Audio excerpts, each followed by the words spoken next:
Hello, how are you all of you ma'am? We all are fine. और बताइए ma'am, आप कैसे हो? आपके क्या हाल चाल है? जी हमारे हाल चाल तो एकदम बढ़िया है। और बताइए, लाइफ में सब मौज बहार है, सब बढ़िया है कि नहीं? जी मैम, सब एकदम फर्स्ट क्लास चल रहा है। घर में सब एकदम सही है। जी मैम, घर में भी सब बढ़िया है। कोई परेशानी, कोई समस्या, पढ़ाई में कोई डाउट, कोई डिमोटिवेट हो रहे हो तो प्लीज़ ज़रूर बताइएगा। आप सबको मोटिवेट करने का काम हमारा है। चलिए जी, और बताइए, और कुछ बात करना चाहते हो तो जल्दी से कीजिए, फिर हम स्टार्ट करते हैं अपनी पढ़ाई। किसी को कोई डाउट हो, कुछ भी हो, आप जल्दी से मेरे को वॉइस मैसेज कीजिए, मेल कीजिए। मेल आईडी प्रोवाइड किया हुआ है। क्लासरूम स्टूडेंट्स फ़ोन कर सकते हैं। नोट्स टेलीग्राम पर अवेलेबल हैं। क्वेश्चंस की पीडीएफ टेलीग्राम पर मिल जाएगी। हैंड रिटन नोट्स टेलीग्राम पर हैं। ये जो यहाँ पर बुक का कंटेंट देती हूँ वो भी टेलीग्राम पर है। जी सब कुछ आपके पास रेडीमेड है। सिर्फ आपको क्या करना है? पढ़ना है एंड पढ़ना है और डाउट्स पूछना है। चलिए जी, अब मैं स्टार्ट करती हूँ अपनी क्लास। हमने लास्ट क्लास में स्टार्ट किया था चैप्टर कैपिटल गेन। कर दिया था कि नहीं? कुछ बच्चों ने तो किया ही नहीं होगा, मुझे ऐसा लगता है ना? कुछ तो वेट करते हैं कि मैम एक दो दिन बाद ही हम करेंगे, आराम से करेंगे, पहले आप पढ़ा लो। हम तो कब पढ़ेंगे वो हम सोच लेंगे, पहले आप पढ़ा दो। यही हो गया है। अब तो क्या कर सकते हैं? डांट सकते नहीं आपको, सामने आप हो नहीं, जबरदस्ती बैठा सकते नहीं आपको, है ना? क्लासरूम में तो आपको बाहर निकलने की भी परमिशन नहीं मिलती थी जब तक टॉपिक नहीं खत्म हो जाता था। चलिए जी, कोई दिक्कत नहीं है, वो दिन भी बहुत जल्दी वापस आएंगे। अब एक नोटिफिकेशन आई थी, नोटिफिकेशन क्या, वो एक आर्टिकल था, टाइम्स ऑफ इंडिया का आर्टिकल था। उस आर्टिकल में लिखा हुआ था कि सितंबर से, first day of the September starting मतलब की जा रही है स्कूल सेक्टर में, कॉलेजेस सेक्टर में, एजुकेशनल सेक्टर में, कि उसको धीरे धीरे स्टेप वाइज खोला जाए। अब देखो इसके ऊपर गाइडलाइंस आएंगी, तब एक्चुअल में पता लगेगा कि पहले कौन सी चीज़ को खोला जाएगा, कौन से स्टूडेंट के लिए पहले एजुकेशनल सेंटर्स खोले जाएंगे। चलिए जी, अब हम पढ़ें। हाँ मैम, अब आप पढ़ाइए। अब हम पढ़ने के लिए रेडी हैं पूरी तरह से। अब हम पढ़ने के लिए रेडी हैं। चलिए जी सुनिए। तो हमने लास्ट क्लास में स्टार्ट किया था चैप्टर कैपिटल गेन। हमने कैपिटल गेन में बहुत ज़्यादा कुछ नहीं किया था। इवन मैं बहुत ज़्यादा स्लो पढ़ा रही थी, बहुत ज़्यादा स्लो पढ़ा रही थी, इसीलिए सो दैट आपका माइंड मेकअप धीरे धीरे होता जाए, आप मैच्योर हो जाओ कैपिटल गेन में। अब आज जो स्पीड है वो कल से थोड़ी सी ज़्यादा रहेगी, ऑब्वियसली रहेगी। हमारी क्लास का ट्रेंड ही यही होता है। पहली क्लास बच्चे ने कर ली तो मैं मानती हूँ वो बच्चा अब इस स्टेज पे आ गया कि अगर मैं कल से फास्ट बोलूंगी तब भी वो पॉइंट्स आपके माइंड में जाएंगे। सबसे पहले 5 मिनट लगा के सारा रिवीजन करेंगे जो कि कल की क्लास में किया, देन हम न्यू टॉपिक की ओर बढ़ जाएंगे। कल मैंने आपको स्टार्ट कराया था कैपिटल गेन, और इसमें आपको चार्जिंग सेक्शन के बारे में ही बस डिस्कशन किया था। चार्जिंग सेक्शन के बारे में मैंने आपसे डिस्कशन किया था, लेकिन उससे पहले आपको बता दिया था कि ये जो चैप्टर है कैपिटल गेन का, इसके अंदर सेक्शन आते हैं 45 टू 55A तक के सेक्शंस इसमें कवर होंगे।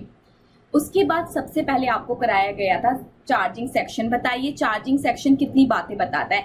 मैम चार्जिंग सेक्शन 2 बातें बताता है। कौन कौन सी बातें बताता है मैम? चार्जिंग सेक्शन पहली बात तो ये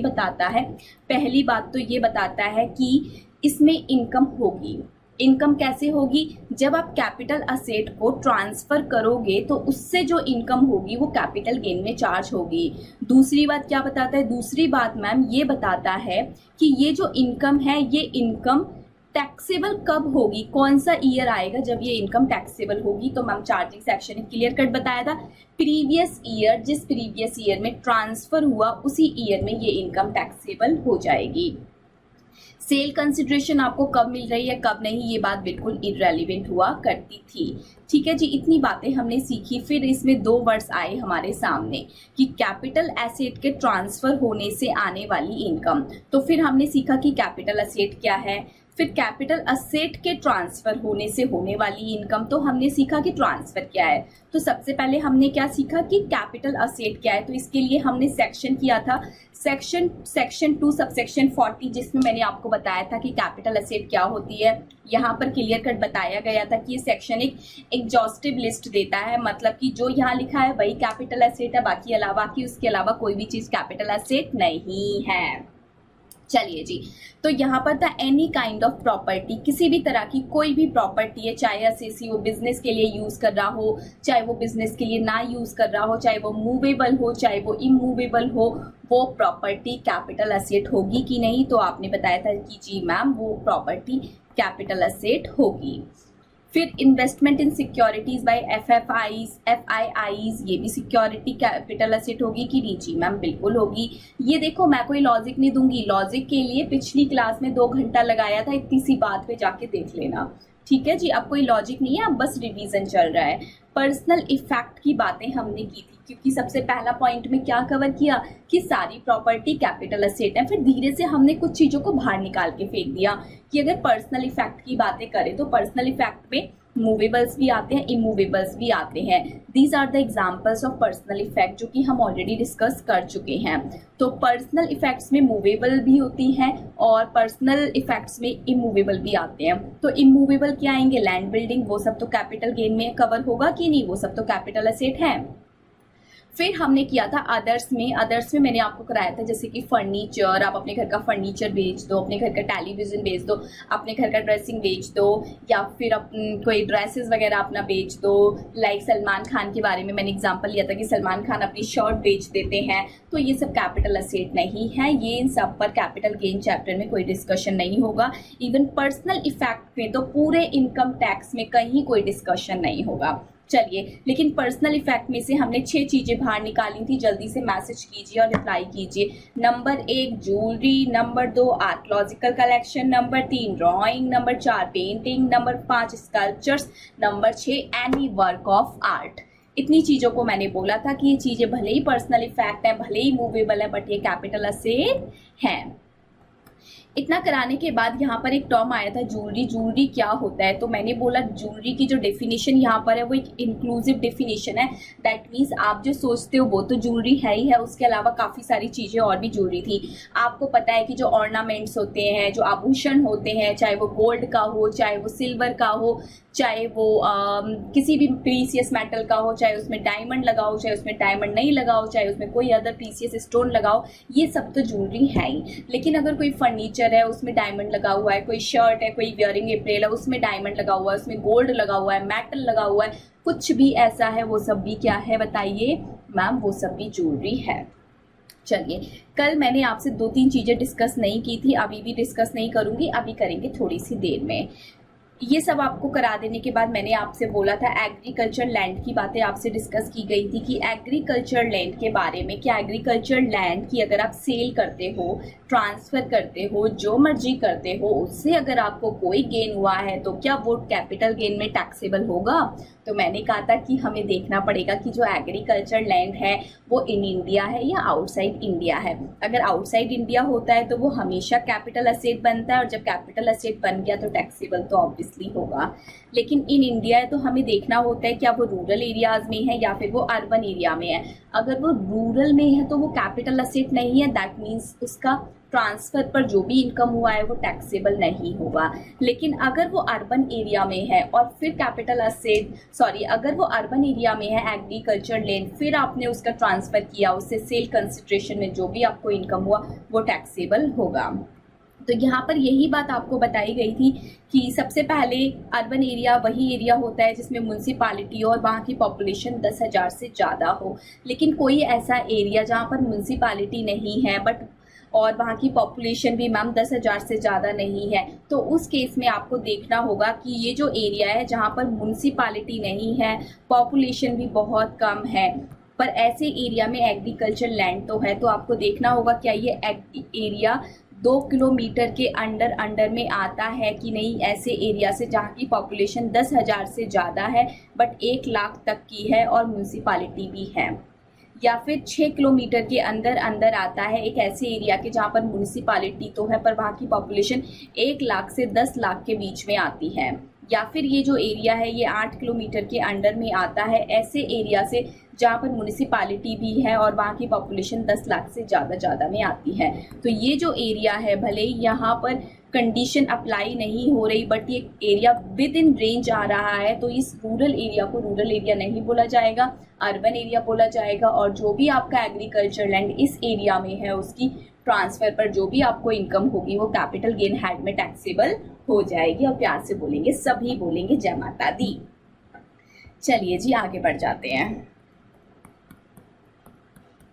ये मैंने आपके साथ एग्जाम्पल्स डिस्कस किए थे। एग्जाम्पल नंबर 4 मैंने आपके साथ डिस्कस नहीं किया था कि ऐसा एरिया जहाँ पर म्यूनसिपालिटी नहीं है और जहाँ की पॉपुलेशन 10,000 से ज़्यादा है बताइए। तो म्यूनसिपालिटी होना तो मैंडेटरी है, म्यूनसिपालिटी नहीं है तो इसका मतलब यहाँ पर तो जो भी एग्रीकल्चर लैंड है उसमें आपको देखना पड़ेगा क्या ये 2, 6 और 8 किलोमीटर दायरे में आ रहा है कि नहीं आ रहा है। मैंने लिखा है आपको अदर क्राइटेरिया चेक करना पड़ेगा, मतलब आपको देखना पड़ेगा कि ये 268 किलोमीटर के दायरे में आ रहा है कि नहीं आ रहा है। अगर आ रहा होगा तो फिर यहाँ पर कैपिटल एसेट माना जाएगा एग्रीकल्चर लैंड को, अदरवाइज नहीं माना जाएगा।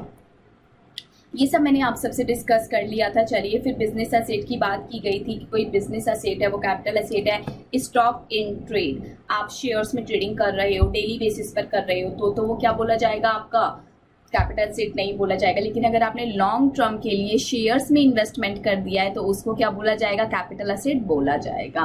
पॉइंट नंबर 1 में ही कवर है, एनी प्रॉपर्टी में वो चीज़ भी कवर है।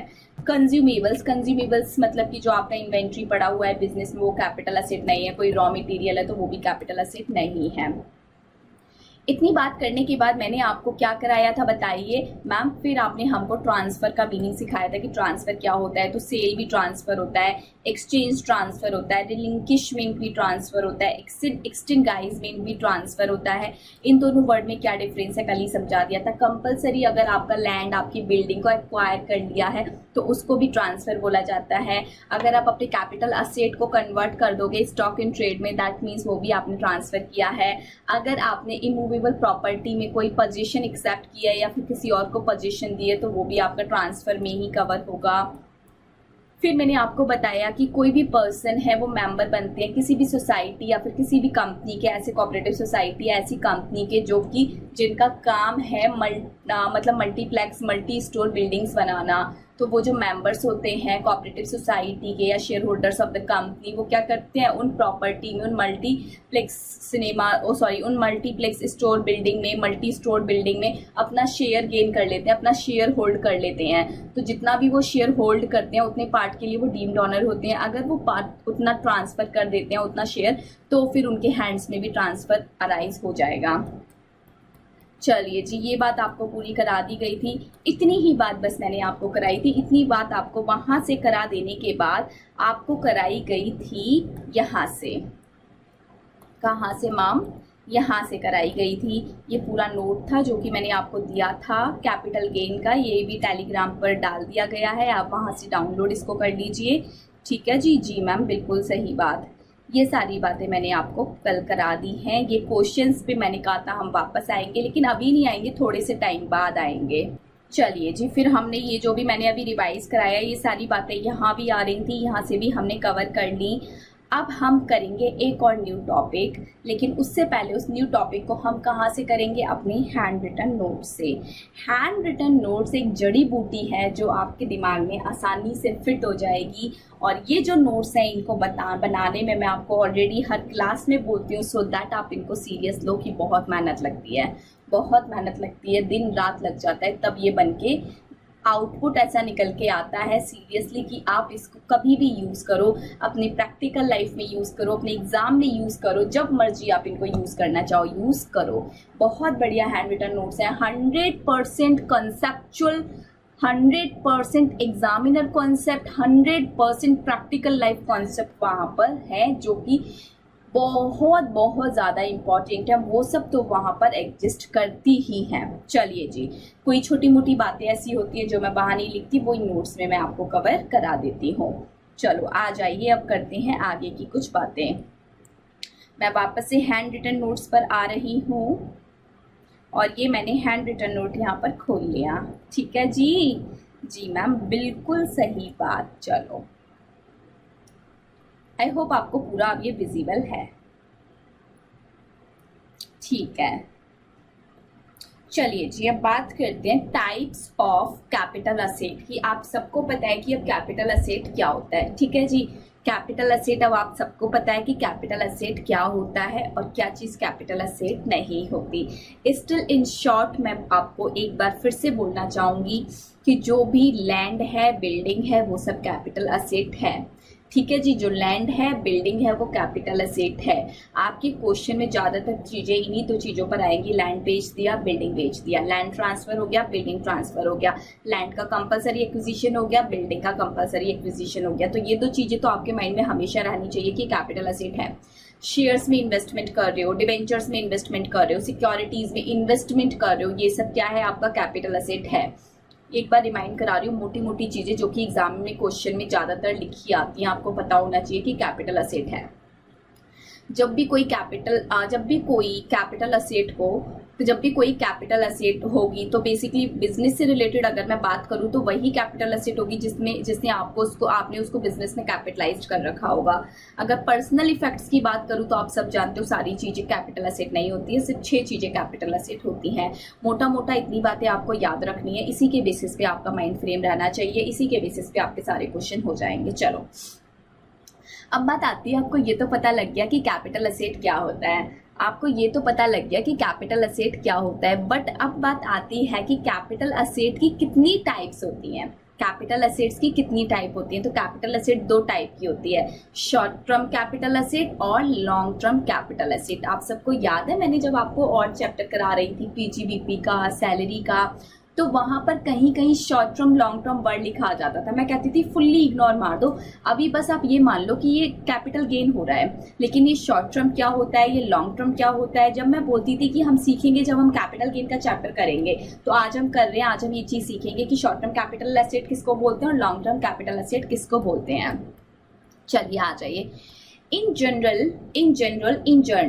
जनरल कोई भी असेट जो कि हेल्ड कर रखी हो असेसी ने 36 मंथ से कम, कोई सी भी ऐसी एसेट जिसको होल्ड किया हुआ अभी 3 साल पूरा नहीं हुआ, 3 साल से कम पीरियड के लिए होल्ड कर रखा है, उसको बोलेंगे शॉर्ट टर्म कैपिटल असेट। लेकिन कोई एसेट अगर आपने 3 साल से ज्यादा के लिए होल्ड कर रखा है, दैट मीन्स 36 मंथ से ज्यादा के लिए आपने किसी एसेट्स को हेल्ड कर रखा है, तो उस केस में उसको बोला जाएगा long term capital asset. So now difference is clear between short term and long term. Yes ma'am, difference is clear. Difference क्या है? डिफरेंस सिर्फ ये है कि शॉर्ट टर्म वो है जिसका अभी होल्डिंग पीरियड 3 साल से ज्यादा नहीं हुआ है, अप टू 3 ईयर तक बोला जाता है शॉर्ट टर्म। लेकिन किसी एसेट को होल्ड करे हुए 3 साल से ज्यादा हो चुके हैं तो उसको बोला जाएगा लॉन्ग टर्म। क्या मैम सभी एसेट्स के लिए यही पीरियड चेक होगा? आई मीन अगर हम लैंड की बात करें तो लैंड भी शॉर्ट टर्म लॉन्ग टर्म तभी बोला जाएगा जब वो 3 साल से ज्यादा का हो जाएगा। एक बिल्डिंग को भी लॉन्ग टर्म तभी बोलेंगे जब वो 3 साल से ज्यादा की हो जाएगी। मैम एक और क्वेश्चन था कि अगर शेयर्स हैं तब भी वो 3 साल से ज्यादा के हो जाएंगे तभी लॉन्ग टर्म बोलेंगे। मैम जीरो कूपन बॉन्ड्स हैं तब भी उनको लॉन्ग टर्म तभी बोलेंगे जब वो 3 साल से ज्यादा के हो जाएंगे। मैम डिबेंचर्स 3 साल से ज्यादा के लिए हो जाएंगे तभी उनको लॉन्ग टर्म बोलेंगे। No no no no no, बिल्कुल भी नहीं। आपको जनरली मैंने याद कराया कि एवरी केस में 36 मंथ है, लेकिन कुछ एक्सेप्शंस है। लॉ किस तरह से डिजाइन होता है, हर चीज एक ही चीज में तो फिट नहीं हो जाएगी ना। अब इतनी सारी चीजें होती हैं, एक जनरल टर्म में सारी चीजें तो कवर नहीं होती, कुछ चीजें स्पेशल होती हैं, उनके लिए स्पेशल लॉ बनता है। लेकिन जनरली जो टाइम पीरियड है वो है 36 मंथ, दैट मीन्स 3 ईयर। अगर आपने एसेट्स को 3 साल तक होल्ड किया है तो उसको शॉर्ट टर्म बोला जाएगा। अगर 3 साल से ज्यादा उसका पीरियड ऑफ होल्डिंग हो गया है, दैट मीन्स जिस दिन आपने एसेट्स को परचेज किया से लेके जिस दिन आप बेच रहे हो उस दिन तक के पीरियड को बोला जाता है पीरियड ऑफ होल्डिंग। एसेट के परचेज करने से लेके सेल तक का जो पीरियड होता है इसको बोला जाता है पीरियड ऑफ होल्डिंग। ये पीरियड देख लो, अगर ये पीरियड आपका 3 साल से ज्यादा है तो ये लॉन्ग टर्म, 3 साल से कम है तो ये शॉर्ट टर्म। चलो कुछ केसेस में पीरियड चेंज हो जाएगा, ये 3 साल नहीं रहेगा, ये कम हो जाएगा। देखते हैं वो क्या केसेस हैं। पहले इसको एक बार स्क्रीनशॉट लेना है, ले लो, नोट करना है, नोट कर लो, कैसे भी जैसा भी आपको सुटेबल लगे। फिर मैं इसको थोड़ा सा अप डाउन करूंगी बार बार। ये पूरा एक पेज में अब आपको दिखा देती हूँ एक बार। ये है हमारा पूरा एक पेज, ठीक है जी? जी मैम। चलो तो क्या होगा इसमें, मैं ऐसे अंडरलाइन करके डाल दे रही हूँ। एक साइड मैंने डिफाइन किया है शॉर्ट टर्म को, एक साइड डिफाइन किया गया है लॉन्ग टर्म को। पार्ट को, इस पेज को दो हिस्सों में बांट दिया, इस साइड पूरा शॉर्ट टर्म आएगा, इस साइड पूरा लॉन्ग टर्म आ रखा है, ठीक है। सबसे पहले हम डिस्कस करते हैं शॉर्ट टर्म की बात। तो शॉर्ट टर्म आप जानते हो, ऐसी एसेट जिसको होल्ड किए हुए अभी 3 साल से ज्यादा का समय नहीं बीता, उसे बोलते हैं शॉर्ट टर्म। बट नोट कर लेना, but in case of listed shares, अगर मैं लिस्टेड शेयर्स की बात करूं तो लिस्टेड शेयर्स कौन से हो सकते हैं, इक्विटी और प्रेफरेंस, दो ही तो शेयर्स होते हैं, इक्विटी हो चाहे प्रेफरेंस हो। लिस्टेड का मतलब क्या होता है मैम, जो security exchange board of India में लिस्टेड हैं, जो लिस्टेड शेयर्स हैं, चाहे वो इक्विटी हो चाहे वो प्रेफरेंस हो, उनके लिए टाइम पीरियड जो बोला गया है वो बोला गया है, नीचे लिखा हुआ है, देख लो कितना है, held not more than 12 month. अगर लिस्टेड शेयर्स आपने अप टू 12 मंथ तक के लिए होल्ड करें तो उनको क्या बोला जाएगा, शॉर्ट टर्म। लेकिन 12 मंथ से ज्यादा हो जाएगा, मोर देन 12 मंथ से, तो एरो ऊपर जा रहा है, मतलब कि लॉन्ग टर्म। ठीक है जी, ये बात मैंने आपको बताया था। ये पेन बीच में चला दे रही हूँ। इस साइड पूरा लेफ्ट हैंड पर पूरा क्या है हमारा, शॉर्ट टर्म है, और उस साइड पूरा हमारा क्या है बताइए, उस साइड पूरा का पूरा हमारा क्या है, लॉन्ग टर्म है। तो लिस्टेड शेयर्स हो चाहे लिस्टेड सिक्योरिटीज हो, सिक्योरिटी मतलब डिबेंचर्स, बॉन्ड्स, इनके केस में भी टाइम लिमिट कितनी है, 12 मंथ्स। अब देखो यहाँ पर 3 साल नहीं है, यहाँ पर कितना है, सिर्फ 1 साल। Units of equity oriented funds, equity oriented funds की अगर हम बात करें, उनकी यूनिट्स के लिए भी 12 मंथ का टाइम लिमिट है। Units of unit trust of India, UTI की जो यूनिट्स हैं, अब देखो इनमें शेयर्स नहीं बोलते, इनकी जो फंड वगैरह होते हैं, फंड की यूनिट्स होती हैं, ट्रस्ट की यूनिट्स होती हैं, इनको शेयर्स नहीं बोलेंगे, इनको क्या बोलते हैं, यूनिट्स बोलते हैं। ऐसे ही जीरो कूपन बॉन्ड की बात करें तो इन सब के केस में जो टाइम पीरियड है वो 3 ईयर नहीं है, कितना है, 12 मंथ। अगर आपने एसेट को 12 मंथ या उससे कम के लिए होल्ड कर रखा है, कौन कौन सी एसेट्स को, लिस्टेड शेयर्स में इन्वेस्टमेंट है, लिस्टेड सिक्योरिटी में इन्वेस्टमेंट है, unit of equity oriented fund में इन्वेस्टमेंट है, चाहे वो लिस्टेड हो चाहे वो अनलिस्टेड हो। देखो एल बोले तो लिस्टेड, यू बोले तो अनलिस्टेड। आपने यूनिट्स ऑफ यूटीआई होल्ड कर रखी है, चाहे वो लिस्टेड हो चाहे वो अनलिस्टेड हो। आपने जीरो कूपन बॉन्ड्स होल्ड कर रखे हैं, चाहे वो लिस्टेड हो चाहे वो अनलिस्टेड हो। इन सभी के केस में जो टाइम पीरियड है वो कितना है, इन सभी के केस में टाइम पीरियड है 12 मंथ्स। अगर आपने 12 मंथ या उससे कम पीरियड के लिए होल्ड कर रखा है तो उसको क्या बोलेंगे, शॉर्ट टर्म। लेकिन अगर 12 मंथ से ज्यादा है तो उसको क्या बोलेंगे, बताइए जल्दी से मैम, फिर उसको बोला जाएगा लॉन्ग टर्म। क्या बोला जाएगा, लॉन्ग टर्म। चलिए आगे बढ़ जाते हैं। बट इन केस, फिर से बट आ गया, but in case unlisted shares और इमूवेबल प्रॉपर्टी और लैंड और बिल्डिंग की बात करें तो जो टाइम लिमिट है वो कितना है, 24 month for short term. Short term capital asset, land और बिल्डिंग को और अनलिस्टेड शेयर्स को शॉर्ट टर्म कब बोला जाएगा, अनलिस्टेड शेयर्स हैं या फिर इमूवेबल प्रॉपर्टीज है लाइक लैंड एंड बिल्डिंग, तो ये ना तो 3 साल में कवर है, ना ही ये 12 महीने में कवर है। ये कितने मंथ में कवर है, 24 मंथ। यानी कि अगर आप अनलिस्टेड शेयर्स, कौन से शेयर्स, वही अपना प्रेफरेंस और इक्विटी में इन्वेस्टमेंट कर रहे हो या फिर आपने लैंड और बिल्डिंग ले रखा है, तो अगर वो 24 मंथ या उससे कम के लिए है, दैट मीन्स 2 साल या उससे कम के लिए होल्ड किया है, तो उसको बोला जाएगा शॉर्ट टर्म। 2 साल से ज्यादा के लिए, आई मीन 24 मंथ से ज्यादा के लिए, तो उसको क्या बोला जाएगा, लॉन्ग टर्म। बात समझ आई कि नहीं, कि शॉर्ट टर्म क्या होता है और लॉन्ग टर्म क्या होता है, बताइए। जी मैम, बात हमको समझ आ गई। चलिए फटाफट से आ जाइए, अब आप सब यहाँ पर नोट्स पर आ जाइए। Types of capital asset, short term capital asset किसको कहते हैं, a capital asset held by the SSC for not more than 36 month. In general 36 month से ज्यादा के लिए होल्ड नहीं की है तो उसको बोलेंगे शॉर्ट टर्म। कब से कब तक पीरियड देखा जाएगा मैम, 36 मंथ निकालने के लिए पीरियड ऑफ होल्डिंग देखा जाएगा। यहाँ पर लिख लो period of holding, POH, period of holding. Period of holding का क्या मतलब होता है, जिस दिन आपने एसेट को एक्वायर किया उस दिन से लेके जिस दिन आप उसको ट्रांसफर कर रहे हो उससे एक दिन पहले देख लो। सपोज आपने 1 जनवरी 2020 को एसेट एक्वायर किया, आप एसेट को ट्रांसफर कर रहे हो मान लो नहीं 5 जनवरी 2022 में आप एसेट को ट्रांसफर कर रहे हो, तो 1 जनवरी 2020 से लेके 4 जनवरी 2022 तक का पीरियड चेक कर लो कि ये कितना निकलता है। अगर ये पीरियड 3 साल से ज़्यादा है तो ये लॉन्ग टर्म है, 3 साल से कम है तो ये शॉर्ट टर्म है। मतलब कि जिस दिन आप ट्रांसफर कर रहे हो उससे जस्ट एक दिन पहले, immediate preceding the date of its transfer, जिस दिन ट्रांसफर कर रहे हो उससे एक दिन पहले तक आपको देखना है कि क्या इसके 3 साल कंप्लीट हो गए कि नहीं। क्या ये हर केस में 3 साल रहेगा? No no no, not at all. ये हर केस में 3 साल नहीं रहेगा। इस रूल के कुछ एक्सेप्शन है। एक्सेप्शन क्या है? अगर लिस्टेड शेयर्स की बात की जाए, लिस्टेड सिक्योरिटी की बात की जाए, units of equity oriented fund, mutual funds की बात की जाए, यूटीआईज की बात की जाए, जीरो कूपन बॉन्ड की बात की जाए, तो उनको शॉर्ट टर्म तब बोला जाएगा जब वो 12 मंथ या उससे कम तक आपने होल्ड कर रखी है। 12 मंथ से ज़्यादा हो जाएगी तो लॉन्ग टर्म बोला जाएगा। लेकिन अगर बात की जाए अनलिस्टेड शेयर्स की या फिर इमूवेबल प्रॉपर्टी की, जो कि लैंड हो सकता है, लैंड हो सकता है, बिल्डिंग हो सकता है या फिर दोनों हो सकता है, उस केस में जो टाइम लिमिट है वो कितना है? 24 मंथ्स है।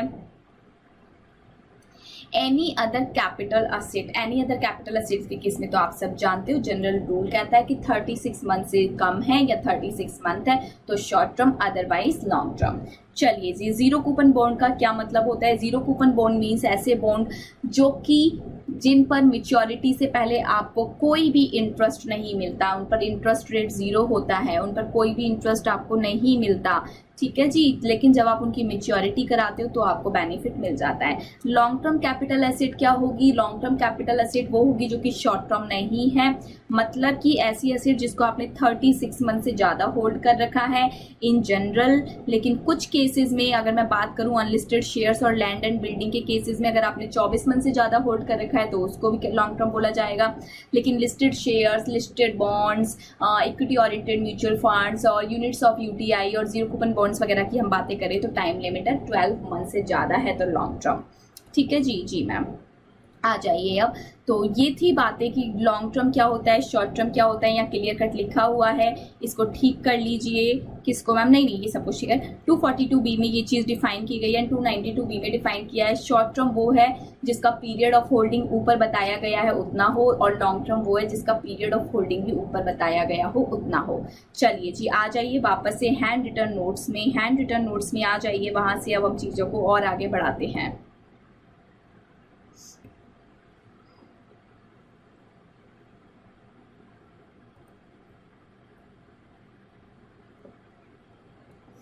चलिए जी, अब हम सीखेंगे method of computation of capital gain.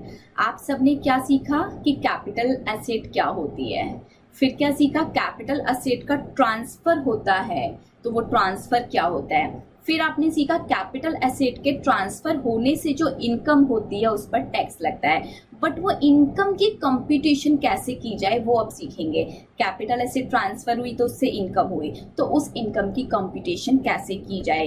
Example के लिए आपके पास एक बिल्डिंग थी, सपोज ये है कोई बिल्डिंग, ठीक है जी, ये कोई बिल्डिंग है, एक टीवी जैसा लग रहा है। मैम आप क्या करें जब हमारी ड्राइंग ही अच्छी नहीं है। चलो जी, ये है एक बिल्डिंग, ये एक बिल्डिंग है। ये बिल्डिंग थी आपके पास, ये बिल्डिंग आपने बेच दी 5 करोड़ रुपए में। कितने में बेच दी? 5 करोड़ रुपए में। आपके हाथ में क्या आया मैम? हमारे हाथ में 5 करोड़ रुपया आ गया। क्या आप 5 करोड़ रुपए पर गवर्नमेंट को टैक्स भर दोगे? बताइए। नो मैम, हम 5 करोड़ पर गवर्नमेंट को टैक्स क्यों देंगे? हम नहीं देंगे, क्योंकि हमारी 5 करोड़ की इनकम थोड़ी हुई है। 5 करोड़ की हमारी बिल्डिंग बिची, लेकिन उस बिल्डिंग की अपनी कोई कॉस्ट भी तो थी। जब हमने उस बिल्डिंग को खरीदा था तो मैम हमने वो बिल्डिंग 4 करोड़ की खरीदी थी। कितने की खरीदी थी? 4 करोड़ की खरीदी थी। अब हम उस बिल्डिंग को 5 करोड़ में बेच रहे हैं तो हमारा फायदा तो 1 करोड़ हो रहा है ना मैम।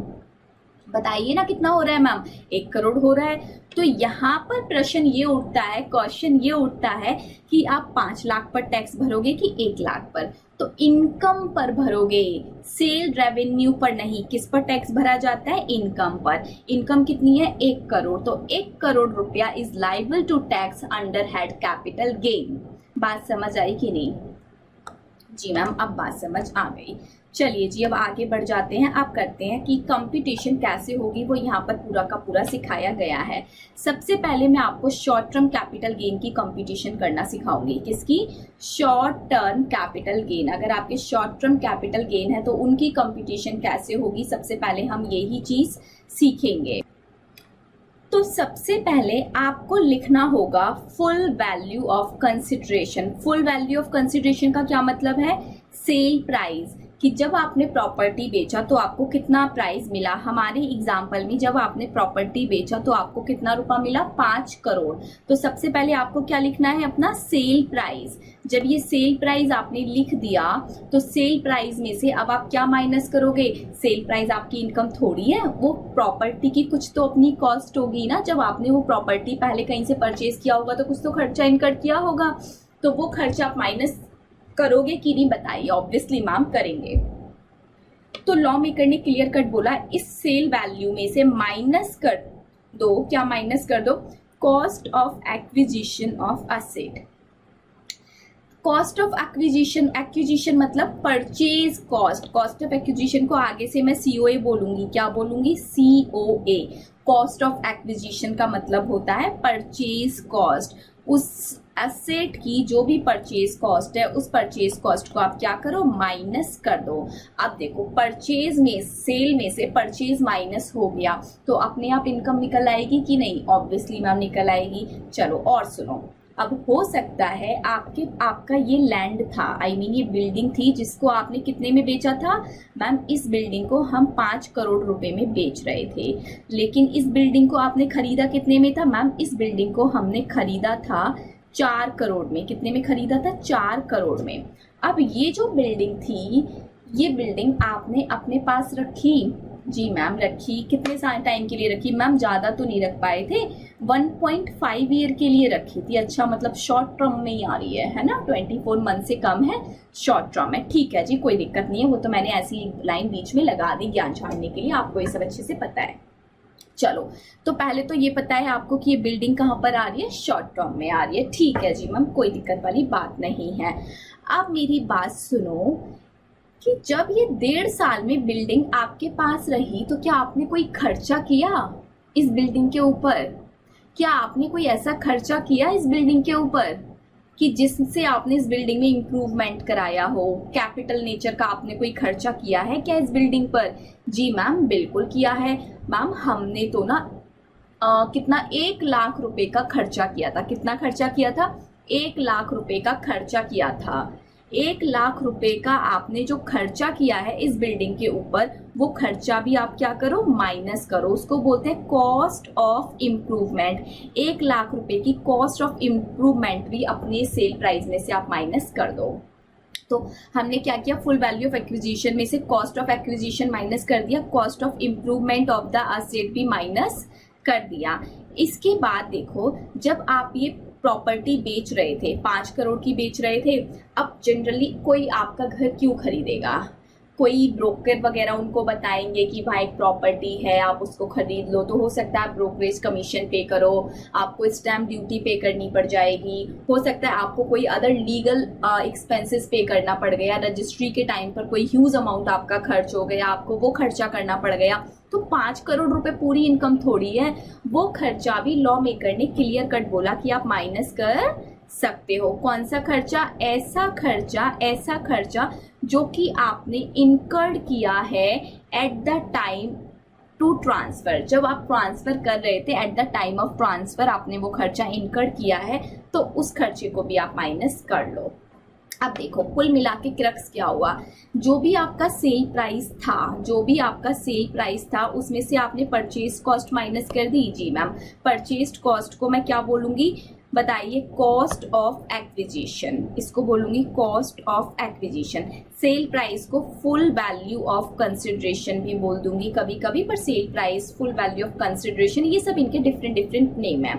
फिर इसमें से माइनस किया हमने परचेज कॉस्ट, और क्या खर्चा माइनस किया? अगर हमने कोई कॉस्ट ऑफ इम्प्रूवमेंट किया है, COI कोई कॉस्ट ऑफ इम्प्रूवमेंट किया है तो वो माइनस कर दिया। और क्या माइनस किया मैम, कोई अदर एक्सपेंस अगर आपने खर्च किया है in relation to transfer, like legal खर्चा कोई किया है, कोई ड्राफ्ट, कोई पेपर वगैरह बनवाया था आपने, कोई ब्रोकरेज वगैरह कमीशन वगैरह पे किया है in relation to transfer of the property. ठीक है जी, अगर कोई ऐसा खर्चा किया है तो वो खर्चा भी माइनस होगा। फिर जो अमाउंट निकल के आएगा वो होगी आपकी इनकम, वो होगी आपकी इनकम। अब मैंने आपको क्या बताया है कि हर पर्टिकुलर हेड के अंदर अपनी एग्जाम्पशन होती हैं। एक तो 80C to 80U है, वो तो किसकी एग्जाम्पशन है, सभी हेड के एग्रीगेशन में से मिलती है। एक पर्टिकुलर हेड में भी अपनी अपनी एग्जाम्पशन होती है, पीजीबीबी में अलग एग्जाम्पशन थी, सैलरी में अलग थी, हाउस प्रॉपर्टी में अलग आएंगी। ऐसे ही कैपिटल गेन की कुछ अपनी एग्जाम्पशन है इस पर्टिकुलर चैप्टर में, तो वो एग्जाम्पशन हम यहाँ से माइनस कर देंगे। Section number 54B and 54D की कुछ एग्जाम्पशंस मैं आपको पढ़ाऊंगी। इस इनकम में से वो एग्जाम्पशन आप माइनस कर दोगे, फिर जो बचा कुचा अमाउंट बचेगा वो होगी आपकी इनकम, और उस पर भरना पड़ेगा आपको short term capital gain tax. Ma'am अगर ये हमारा जो डिफरेंस है ये माइनस में आ गया तो ये क्या हो जाएगा, आपका लॉस हो जाएगा, और लॉस होगा तो आप इसको कैरी फॉरवर्ड कर जाओगे। उसको हम पढ़ेंगे सेफ्ट ऑफ एंड कैरी फॉरवर्ड के चैप्टर में। तो गेन भी हो सकता है, लॉस भी हो सकता है। गेन होगा तो आप टैक्स भर देना, लॉस होगा तो आपको टैक्स भरने की जरूरत नहीं है, बल्कि लॉस को आगे कैरी फॉरवर्ड कर लेंगे, सेट ऑफ वगैरह कर लेंगे, सीखेंगे वो सब बाद में। चलिए जी, इतनी बात समझ आई। ये तो अभी हमने कंपटीशन सीखी थी शॉर्ट टर्म की।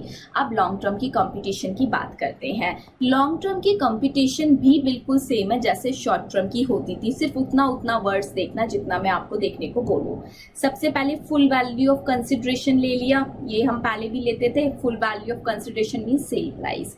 इसमें से हम क्या माइनस करते थे, माइनस करते थे मैम कॉस्ट ऑफ एक्विजिशन। और क्या माइनस करते थे मैम, माइनस करते थे कॉस्ट ऑफ इम्प्रूवमेंट। और क्या माइनस करते थे मैम, कोई अगर एक्सपेंडिचर होता था इन रिलेशन टू ट्रांसफर तो वो माइनस करते थे। फिर क्या माइनस करते थे मैम, कोई अगर एग्जाम्पशन है अंडर दिस सेक्शन तो ये माइनस करते थे। तो एक डिफरेंस तो आपको क्या नजर आया बताइए मुझे जल्दी से। इतने में मैं हाईलाइटर ले लेती हूँ डिफरेंट कलर का, आप जल्दी से बताइए। चलिए जी मैम, एक तो ये डिफरेंस हमको नजर आया कि जो एग्जाम्पशन है यहाँ पर थोड़ी सी बढ़ गई, वहां पर 2 ही सेक्शन थे, यहाँ पर थोड़ी सी बढ़ गई। चलो कोई दिक्कत नहीं है तो एग्जाम्पशन ही ना, तो ये तो कोई बड़ा डिफरेंस नहीं है। आप सबको पता है इनकम में से एग्जाम्पशन माइनस होगी। एग्जाम्पशन जब पढ़ाऊंगी तब पता लग जाएगा कि लॉन्ग टर्म पर कौन कौन से सेक्शन में एग्जाम्पशन मिलती है और शॉर्ट टर्म पे कौन कौन से सेक्शन में एग्जाम्पशन मिलती है। तो ये तो कोई बड़ी बात नहीं है। मेन डिफरेंस वो है जो अभी मैंने आपको बताया ही नहीं। यहाँ पहले क्या था, अगर मैं शॉर्ट टर्म की बात करूं तो शॉर्ट टर्म में क्या लिखा था, कॉस्ट ऑफ एक्विजिशन। लेकिन अब क्या लिखा है, indexation of cost of acquisition. अब क्या लिखा है, indexation of cost of acquisition. फिर कॉस्ट ऑफ इम्प्रूवमेंट अकेला नहीं लिखा, कॉस्ट ऑफ इम्प्रूवमेंट के साथ भी एक वर्ड लिखा हुआ है। क्या लिखा हुआ है, इंडेक्सेशन। यानी कि कॉस्ट ऑफ एक्विजिशन का भी इंडेक्सेशन किया जाएगा और कॉस्ट ऑफ इम्प्रूवमेंट का भी इंडेक्सेशन किया जाएगा। अभी बताऊंगी इंडेक्सेशन क्या होता है, क्यों करते हैं, इसकी क्या जरूरत है। बट अभी सिर्फ इतनी बात सुनो जितनी बता रही हूँ। फॉर्मेट समझो पहले, फॉर्मेट दोनों का बिल्कुल सेम है कि नहीं। सेल प्राइस में से परचेज प्राइस एंड खर्चे माइनस करने हैं। लेकिन शॉर्ट टर्म होगा तो परचेज और खर्चों को एज इट इज माइनस कर देना, लेकिन अगर लॉन्ग टर्म है तो खर्चों का क्या किया जाएगा, इंडेक्सेशन किया जाएगा। सिमिलरली परचेज प्राइस का भी क्या किया जाएगा, इंडेक्सेशन किया जाएगा। फिर जो वैल्यू निकल के आएगी वो सेम फॉर्मेट में डाल दी जाएगी। सिर्फ अगर मैं मोटा मोटा बोलूं तो इन्हीं 2 वर्ड्स का डिफरेंस है, इन्हीं 2 वर्ड्स का डिफरेंस है, और किसी वर्ड का कोई डिफरेंस यहाँ पर नहीं है। आई होप अब आपको बात समझ आई होगी। जी मैम, अब बात समझ आ गई। चलिए जी, अब बात करते हैं कि ये इंडेक्सेशन क्या होता है, इंडेक्सेशन क्यों करते हैं, इंडेक्सेशन की जरूरत क्यों पड़ गई। तो सुनो, आप सब जानते हो कि महंगाई एवरी ईयर बढ़ रही है कि नहीं बढ़ रही। जी मैम, बढ़ रही है। अब आपकी जो प्रॉपर्टी थी वो प्रॉपर्टी आज 5 करोड़ की है। ठीक है जी, आज से 10 साल पहले वो प्रॉपर्टी आपने 1 करोड़ में खरीदी। कितने में खरीदी थी, 1 करोड़ में। देखो मैं क्लियर वर्ड बोल रही हूँ, 10 साल पहले आपने कोई प्रॉपर्टी 10 साल पहले खरीदी, आज उसको बेच रहे हो, 10 साल बाद उसको बेच रहे हो। सबसे पहले बताओ ये शॉर्ट टर्म है या लॉन्ग टर्म है? मैम ये प्रॉपर्टी है आपकी लॉन्ग टर्म। कैसी है? लॉन्ग टर्म प्रॉपर्टी है, लॉन्ग टर्म कैपिटल असेट है। ठीक है जी। अब देखो, अगर ये प्रॉपर्टी मैं 5 करोड़ में बेच रही हूँ, 5 करोड़ में से अगर मैं माइनस कर दूं अपना cost of acquisition without indexation, देखो मैं इंडेक्सेशन नहीं कर रही हूँ, बिना इंडेक्सेशन के पहले आपको करके दिखा रही हूँ। अगर मैं इसमें से सीधे सीधे कॉस्ट ऑफ एक्विजिशन माइनस कर दूं तो कितनी माइनस करूंगी? 1 करोड़। कोई इम्प्रूवमेंट का खर्चा है नहीं, कोई अदर एक्सपेंसेस मान लो है नहीं। तो अब बताओ कैपिटल गेन कितना निकल के आया? मैम कैपिटल गेन निकल के आ गया आपका 4 crore. Oh my God, 4 crore capital gain निकल के आ गया। अब आप सब मुझे बताओ, आज से 10 साल पहले जो 1 करोड़ रुपए थे उनकी वैल्यू आज भी 1 करोड़ रुपए ही होगी या बढ़ जाएगी? महंगाई तो एवरी ईयर बढ़ रही है, तो ये 1 करोड़ रुपए 10 साल पहले 1 करोड़ थे। अब खुद सोचो ना, पहले के टाइम में 1 लाख रुपया कितना सारा हुआ करता था, लेकिन आज के टाइम में 1 लाख रुपए में कहीं कुछ होता है? कुछ नहीं होता। सिमिलरली 1 करोड़ रुपए पहले के टाइम में मानती हूँ बड़ी रकम थी, बट आज के टाइम में 1 करोड़ रुपए की जो वैल्यू है ऑब्वियसली वो चेंज हुई होगी कि नहीं हुई होगी? महंगाई बढ़ी होगी कि नहीं बढ़ी होगी? जी मैम महंगाई तो बिल्कुल बढ़ी है कि नहीं बताओ? बिल्कुल मैम महंगाई बढ़ी है। जब महंगाई बढ़ी है तो इस 1 करोड़ रुपए की मैं अगर वैल्यू निकालूं, उसका इंडेक्सेशन कर दूं, तो मुझे आज की इकोनॉमी के अकॉर्डिंग वैल्यू मिल जाएगी? जी मैम बिल्कुल मिल जाएगी। बट मैम हमें ये तो समझ आ गया कि ये जो 1 करोड़ रुपए है ये 10 साल पहले की वैल्यू है। आप महंगाई के साथ, आप इन्फ्लेशन के साथ इस 1 करोड़ रुपए को एडजस्ट करने की कुछ बातें कर रहे हो, ऐसा हमारे दिमाग में आ गया।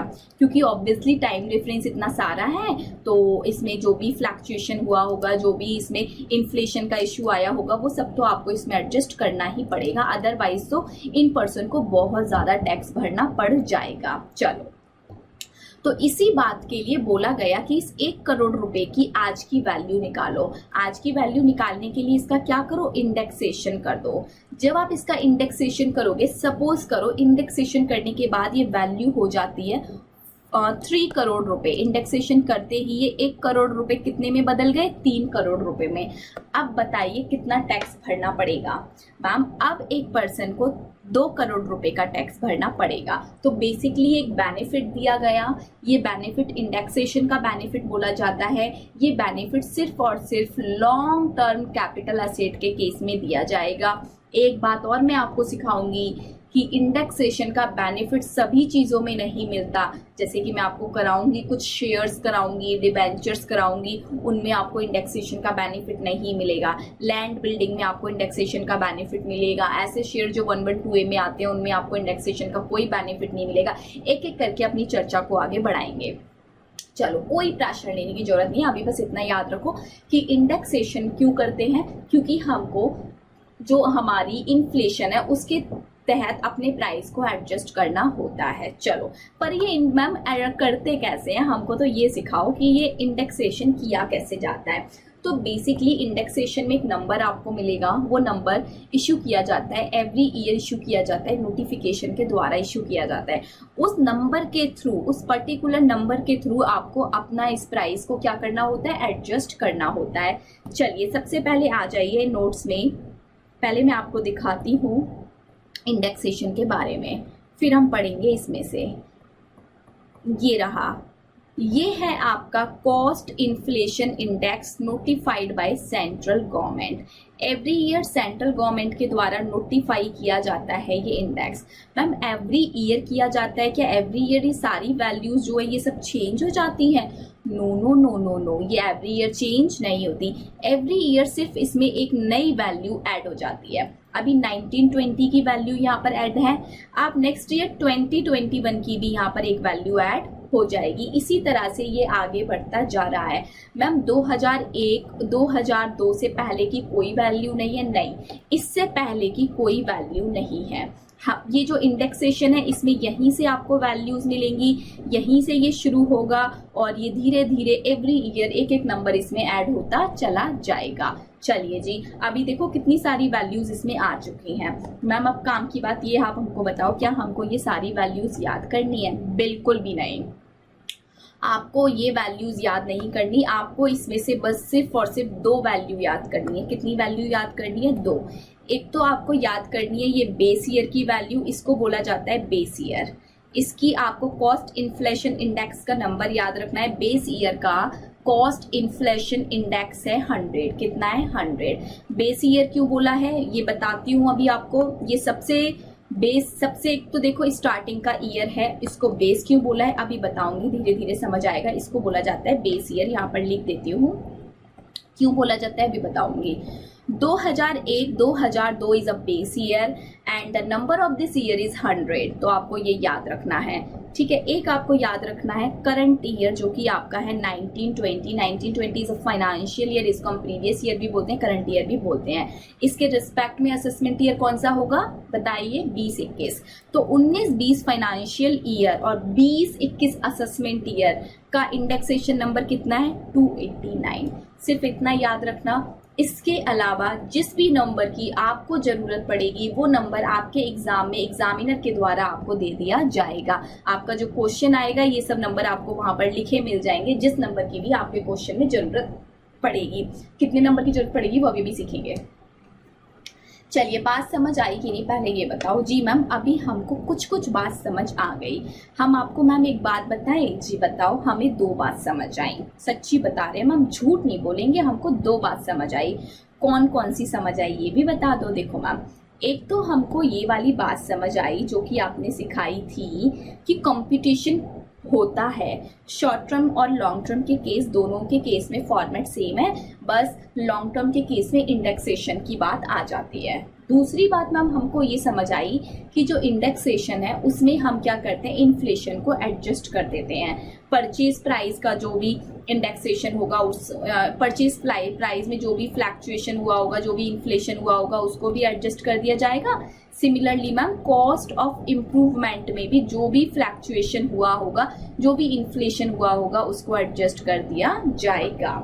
इतनी बात हमको समझ आई। इसके बाद हमको एक छोटी छोटी बात और समझ आ गई थी कि ये जो इन्फ्लेशन इंडेक्स है वो एवरी ईयर इश्यू कर दिया जाता है और हमको 2 डिजिट याद रखने। एक तो बेस ईयर 2001-2 का 100 है एंड 289 जो कि हमारा अभी चल रहा है। बाकी का कोई भी डिजिट होगा मैम एग्जामिनर हमको दे देगा, हमको याद नहीं करना है, ठीक है। इतनी बात मैम हमको समझ आ गई। बट हमें ये नहीं समझ आया कि इंडेक्सेशन को यूज करके, इन नंबर्स को यूज करके हम इस प्राइस को कैसे एडजस्ट करें। कोई दिक्कत नहीं है, अभी सब आएगा, धीरे धीरे आएगा। टेंशन काहे को लेते हो जी? टेंशन काहे बात की? टेंशन नहीं लेना चाहिए, रिलैक्स रहो। जब हम यहाँ पर हैं तो आपको टेंशन नहीं लेनी है, ठीक है जी मैम, बिल्कुल ठीक है। मैम एक डाउट तो आपने हमारा पकड़ लिया कि हमें कैलकुलेशन सिखा दीजिएगा। दूसरा डाउट हम आपके सामने रखें क्या? मैंने बोला जी रखो। क्यों नहीं रखोगे? आप डाउट नहीं पूछोगे तो कौन पूछेगा? चलिए मैम, इंडेक्सेशन हो रहा है कॉस्ट ऑफ एक्विजिशन का, मैम इंडेक्सेशन हो रहा है कॉस्ट ऑफ इम्प्रूवमेंट का, इन खर्चों का क्यों नहीं हो रहा? ये जो खर्चे हैं ये भी तो खर्चे हैं ना, इनका इंडेक्सेशन क्यों नहीं हो रहा? देखो ये जो खर्चे हैं लॉ मेकर ने क्लियर कट बोला, ये खर्चे आप कब इनकर्ड कर रहे होगे? जब आप प्रॉपर्टी को ट्रांसफर कर रहे होगे। कब इनकर्ड कर रहे होगे? प्रॉपर्टी को ट्रांसफर कर रहे होगे, जस्ट तभी कर रहे होगे। तो इनमें कोई भी आपको फालतू का ट्रीटमेंट दिमाग लगाने की जरूरत नहीं है, क्योंकि यहाँ पर इन्फ्लेशन का कोई मतलब आना ही नहीं है। क्योंकि ये सारा काम कब हो रहा होगा? बिल्कुल सेम टाइम पर हो रहा होगा, सेम टाइम पर हो रहा होगा। तो यहाँ पर इंडेक्सेशन की कोई मतलब ही नहीं बनता। लेकिन cost of acquisition, cost of improvement के खर्चे आपने पहले ही कर दिए होंगे, इनमें आपको इंडेक्सेशन करना होगा। मैम एक क्वेश्चन और आ गया दिमाग में बढ़िया सा, अभी के अभी बता दो इसको भी, ठीक है जी, पूछ लो। Ma'am cost of improvement, suppose करो मैम कॉस्ट ऑफ एक्विजिशन तो हमारी लॉन्ग टर्म निकल के आ रही है। मतलब कि कोई बिल्डिंग थी, ये बिल्डिंग हमने 10 साल पहले खरीदी थी। कब खरीदी थी? 10 साल पहले। हम आज के दिन बेच जरूर रहे हैं पर हमने ये 10 साल पहले खरीदी थी। तो कॉस्ट ऑफ एक्विजिशन का तो इंडेक्सेशन किया जाएगा, क्योंकि 10 साल हो गए, बहुत ज़्यादा टाइम पीरियड हो गया, 2 साल से ज़्यादा है, मतलब ये लॉन्ग टर्म है। मैम हमने जो कॉस्ट ऑफ इम्प्रूवमेंट किया था ना, जस्ट बेचने से 1 साल पहले किया था, बेचने से 1 साल पहले किया था। तो क्या कॉस्ट ऑफ इम्प्रूवमेंट का इंडेक्सेशन तब भी किया जाएगा? जी बिल्कुल किया जाएगा। आपको अलग अलग दोनों के लिए लॉन्ग टर्म शॉर्ट टर्म देखने की जरूरत नहीं है, अलग अलग दोनों के लिए लॉन्ग टर्म शॉर्ट टर्म देखने की जरूरत नहीं है। आप सिर्फ लैंड और बिल्डिंग का नेचर देख लीजिए, अगर एक बार नेचर में वो लॉन्ग टर्म बन जाती है तो इन दोनों चीज़ों का इंडेक्सेशन होगा, अगर वो नेचर में शॉर्ट टर्म बन जाती है तो इन दोनों चीज़ों का इंडेक्सेशन नहीं होगा। चलिए, अभी भी कोई डाउट है? नो मैम, अभी कोई डाउट नहीं है। देखो, अब जितने डाउट्स मुझे लगता था एक स्टूडेंट के मन में अराइज हो सकते हैं, मैंने सारे यहाँ पर ले लिए।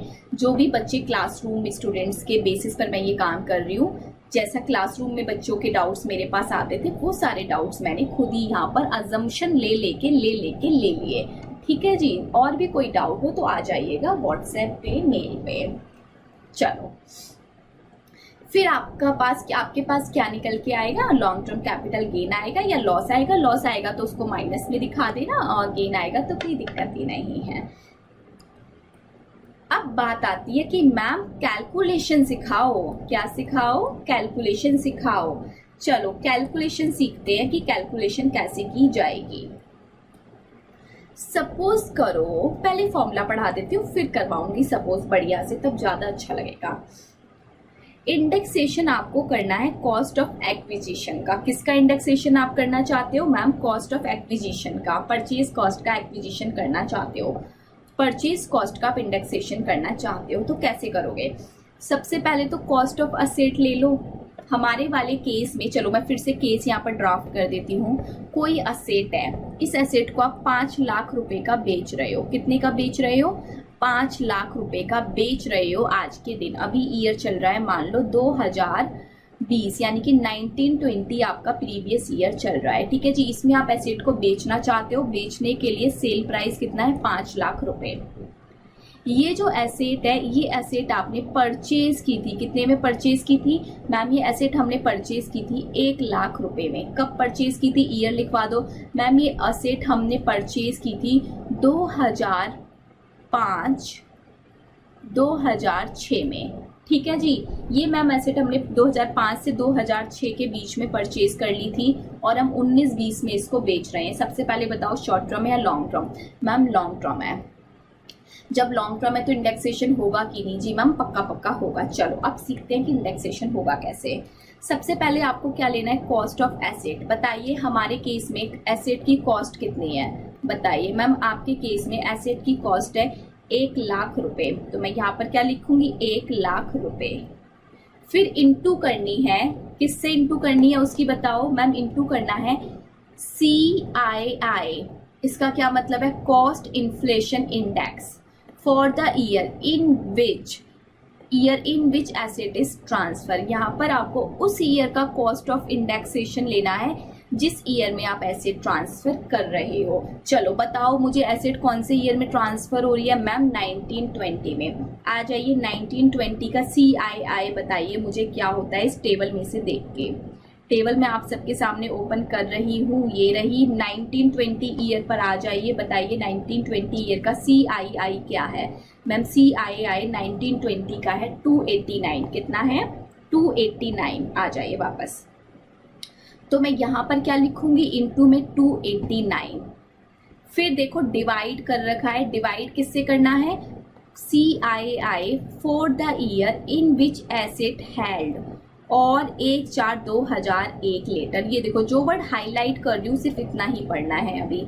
CII for the year in which asset held, उस ईयर से डिवाइड कर दो, उस ईयर के इंडेक्सेशन से डिवाइड करो जिस ईयर में आपने एसेट को एक्वायर किया था। बताइए कौन से ईयर में एक्वायर किया था? मैम 2005 से 6 में एक्वायर किया था। बताइए 5-6 का इंडेक्सेशन नंबर कितना है? इस टेबल में देखिए 5-6 कहाँ है? मिल गया जी, मिल गया। 5-6 का मैम इंडेक्सेशन नंबर है 117। आ जाइए वापस, इसको डिवाइड कर दीजिए 117 से। कैलकुलेशन कीजिए और बताइए कितना आया निकल के। 1,00,000 इंटू 289 डिवाइडेड बाय 117, बताइए कितना आया मैम। ये आ गया आपका, मेरी कैलकुलेशन गलत तो नहीं हो गई, रुकिए मैं दोबारा कर लेती हूँ। 289 डिवाइडेड बाय 117, ठीक है जी, अब ठीक आ गया। 247,008, 2,47,008 रुपये ये कॉस्ट एडजस्ट होके आ गई। अब देखो 5 लाख का सेल प्राइस है, इसमें से माइनस करूंगी कॉस्ट ऑफ परचेज। अब कॉस्ट ऑफ परचेज 1 लाख रुपए नहीं है, कितनी है? 2,47,008 रुपये, वो मैं इसमें से माइनस कर दूंगी तो मेरे पास क्या निकल के आ जाएगा? Long term capital gain. अगर कोई कॉस्ट ऑफ इम्प्रूवमेंट होगी वो भी माइनस हो जाएगी, other expenses eight the time of transfer के तो वो भी माइनस हो जाएंगे। तो आपको अब इंडेक्सेशन कॉस्ट ऑफ एक्विजिशन का करना आया कि नहीं ये बताओ। ये वाली बात को अभी मत पढ़ना, ये बात मैं पूरी तरह से काट रही हूँ, अभी समझाऊंगी। जो काटा है ये मत पढ़ना। चलो अब बताओ cost of indexation cost of acquisition का इंडेक्सेशन समझ आया कि नहीं? जी मैम आया। कैसे करते हैं ma'am? Cost of asset into indexation का नंबर उस ईयर का लेंगे जिस ईयर में एसेट ट्रांसफर हो रही है, फिर उसको डिवाइड करेंगे उस ईयर के इंडेक्सेशन के नंबर से जिस ईयर में हमने एसेट को परचेज किया था। Very good. चलिए अब मैंने आपको एक बात बताई थी, बेस ईयर। बेस ईयर कौन सा था बताइए? हमारा 2001-2 ये हमारा बेस ईयर था कि नहीं? जी मैम बेस ईयर था। अगर आपने कोई असेट, कोई क्यों ले, हमारे एग्जाम्पल में जो हमारी बिल्डिंग थी वो हमने कब परचेज की थी? 2005-6 में। अगर ये बिल्डिंग मैंने 2005-6 में नहीं परचेज की होती, परचेज कर रखी होती कब? मान लो 19 यहाँ पर लिख देती हूँ 1989 टू 1990 ईयर में परचेज की होती। ठीक है जी, ये ईयर था परचेज का। क्या अब आप इसको 117 से डिवाइड करोगे? No ma'am. आप किससे डिवाइड करोगे मैम? जो इंडेक्सेशन नंबर होगा इस पर्टिकुलर ईयर का। कौन से ईयर का? 89 टू 90 ईयर का जो भी इंडेक्सेशन होगा। चलिए अब आप मुझे बताइए 1989 से 1990 का इंडेक्सेशन नंबर क्या है? चलो मैं निकाली हूँ टेबल, आप सब मुझे ढूंढ के बताना। ढूंढो 1989 से 1990 का इंडेक्सेशन ढूंढो।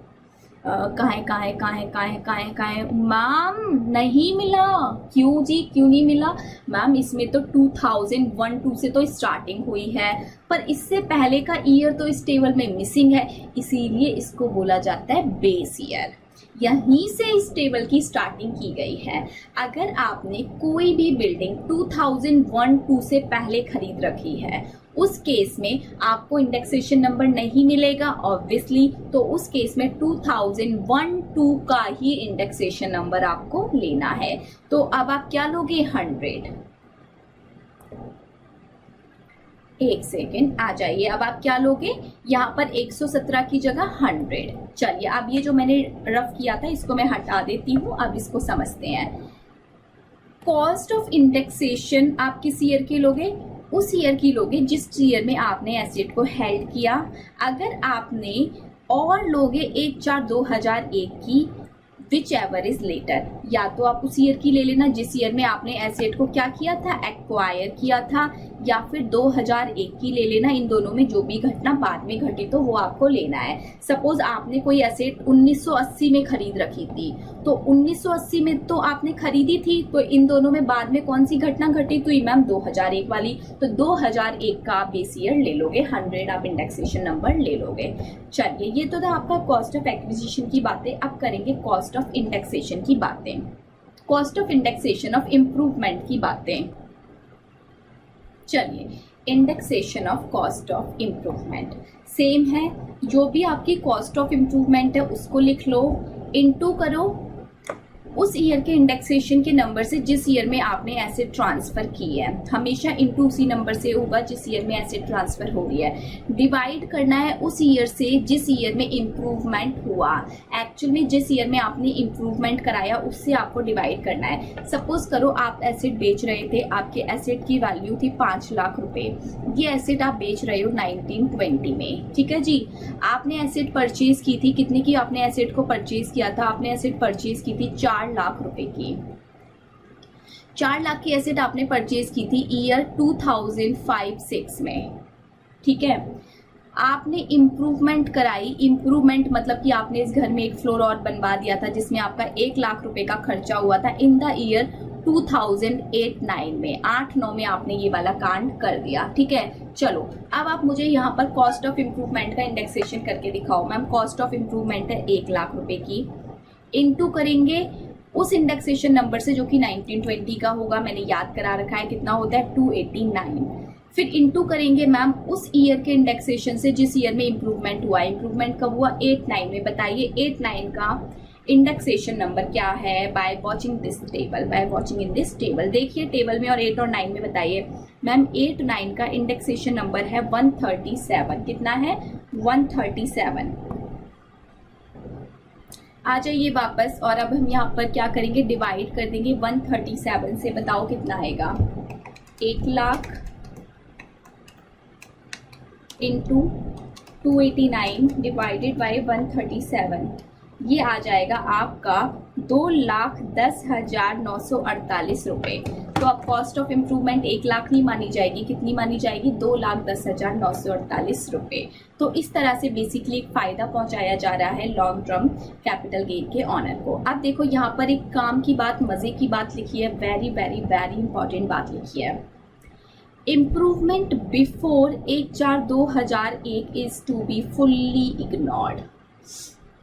अगर आपने इम्प्रूवमेंट का खर्चा 2001 1 अप्रैल 2001 से पहले किया है तो उस खर्चे को आप इग्नोर कर दो। उस खर्चे को पूरी तरह से आप क्या करोगे? इग्नोर करोगे। उस खर्चे का ना तो कोई इंडेक्सेशन होगा, ना ही उस खर्चे को यहाँ पर आप कंसीडर करोगे।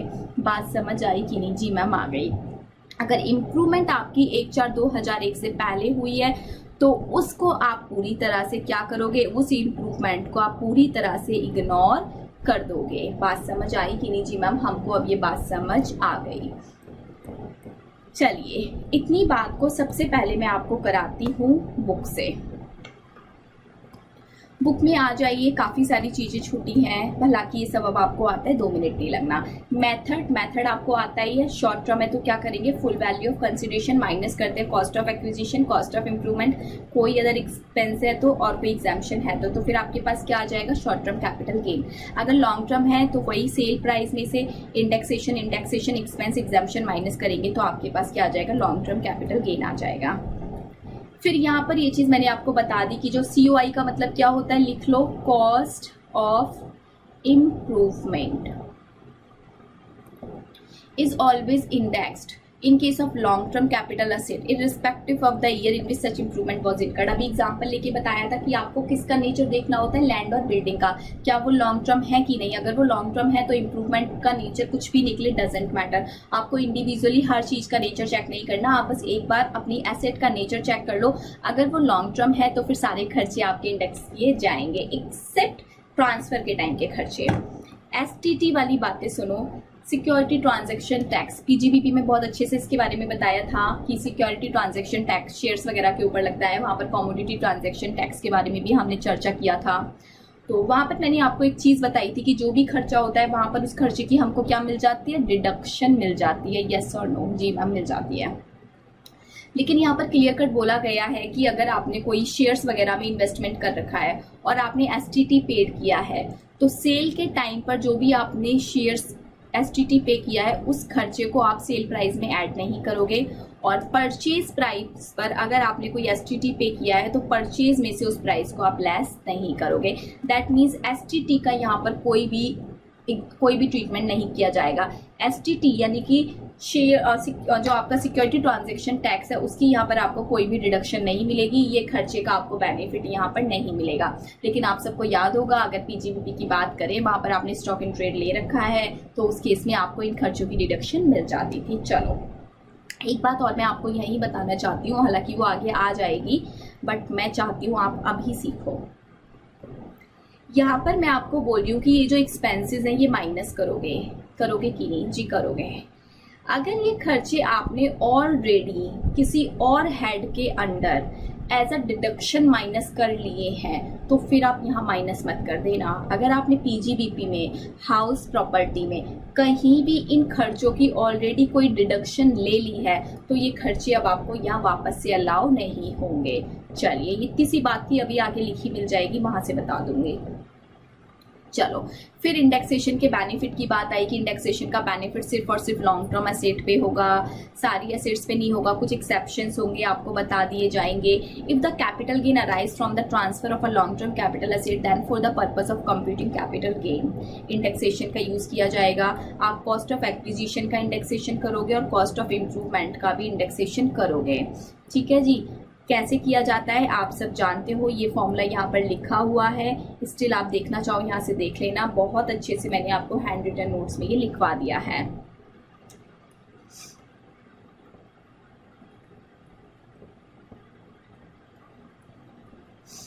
ठीक है, चलिए यहाँ तक कॉस्ट ऑफ इंडेक्सेशन का मतलब भी आपको समझा दिया गया है। आ जाइए अब ये चीज़ देख लीजिए, कुछ केसेस ऐसे हैं जहां पर इंडेक्सेशन का बेनिफिट नहीं मिलेगा, चाहे वो एसेट आपकी लॉन्ग टर्म ही क्यों ना हो। ये बातें आप याद रखना, MCQ में क्वेश्चन बन के आपका आ सकता है। सबसे पहले बॉन्ड और debenture other than indexed bond issued by the government, इनकी बात नहीं हो रही। अगर ऐसे बॉन्ड है जो कि गवर्नमेंट के द्वारा इश्यू किए गए हैं, इंडेक्स्ड बॉन्ड है, तो उन पर आपको इंडेक्सेशन का बेनिफिट मिलेगा। अदर देन दीज बॉन्ड्स आपको किसी भी बॉन्ड और डिबेंचर पर इंडेक्सेशन का बेनिफिट नहीं मिलेगा। शेयर्स पर इंडेक्सेशन का बेनिफिट नहीं मिलेगा, डिवेंचर्स पर इंडेक्सेशन का बेनिफिट नहीं मिलेगा। अगर उनमें पैसा किसने लगा रखा है, उनमें पैसा नॉन रेजिडेंट ने लगा रखा है और कन्वर्टेबल फॉरेन एक्सचेंज करेंसी में लगा रखा है। तो ये हम पढ़ेंगे, आगे जाके आएगा सेक्शन 48, मैं इसको वहाँ पर फिर से डिस्कस करूँगी, अभी इसमें उठाऊंगी नहीं, बीच में इसकी कोई चर्चा नहीं करूँगी। बस अभी जान लो इस पर आपको इंडेक्सेशन नहीं लगाना, इन पर आपको इंडेक्सेशन नहीं लगाना। नेक्स्ट, डेप्रिशिएबल एसेट पर कभी भी आपका इंडेक्सेशन नहीं होगा, चाहे वो एसेट आपकी लॉन्ग टर्म ही क्यों ना हो। स्लम सेल क्या होता है अभी नहीं पढ़ाया, पढ़ेंगे, वहाँ पर भी आपको इंडेक्सेशन का बेनिफिट नहीं मिलेगा। Long term capital gain under section 112A, most important बात, इसके केस में भी आपको इंडेक्सेशन का कोई बेनिफिट नहीं मिलेगा। बात समझ आई कि नहीं? अब बात समझ आ रही है मैम। चलो अब आगे बढ़ जाते हैं।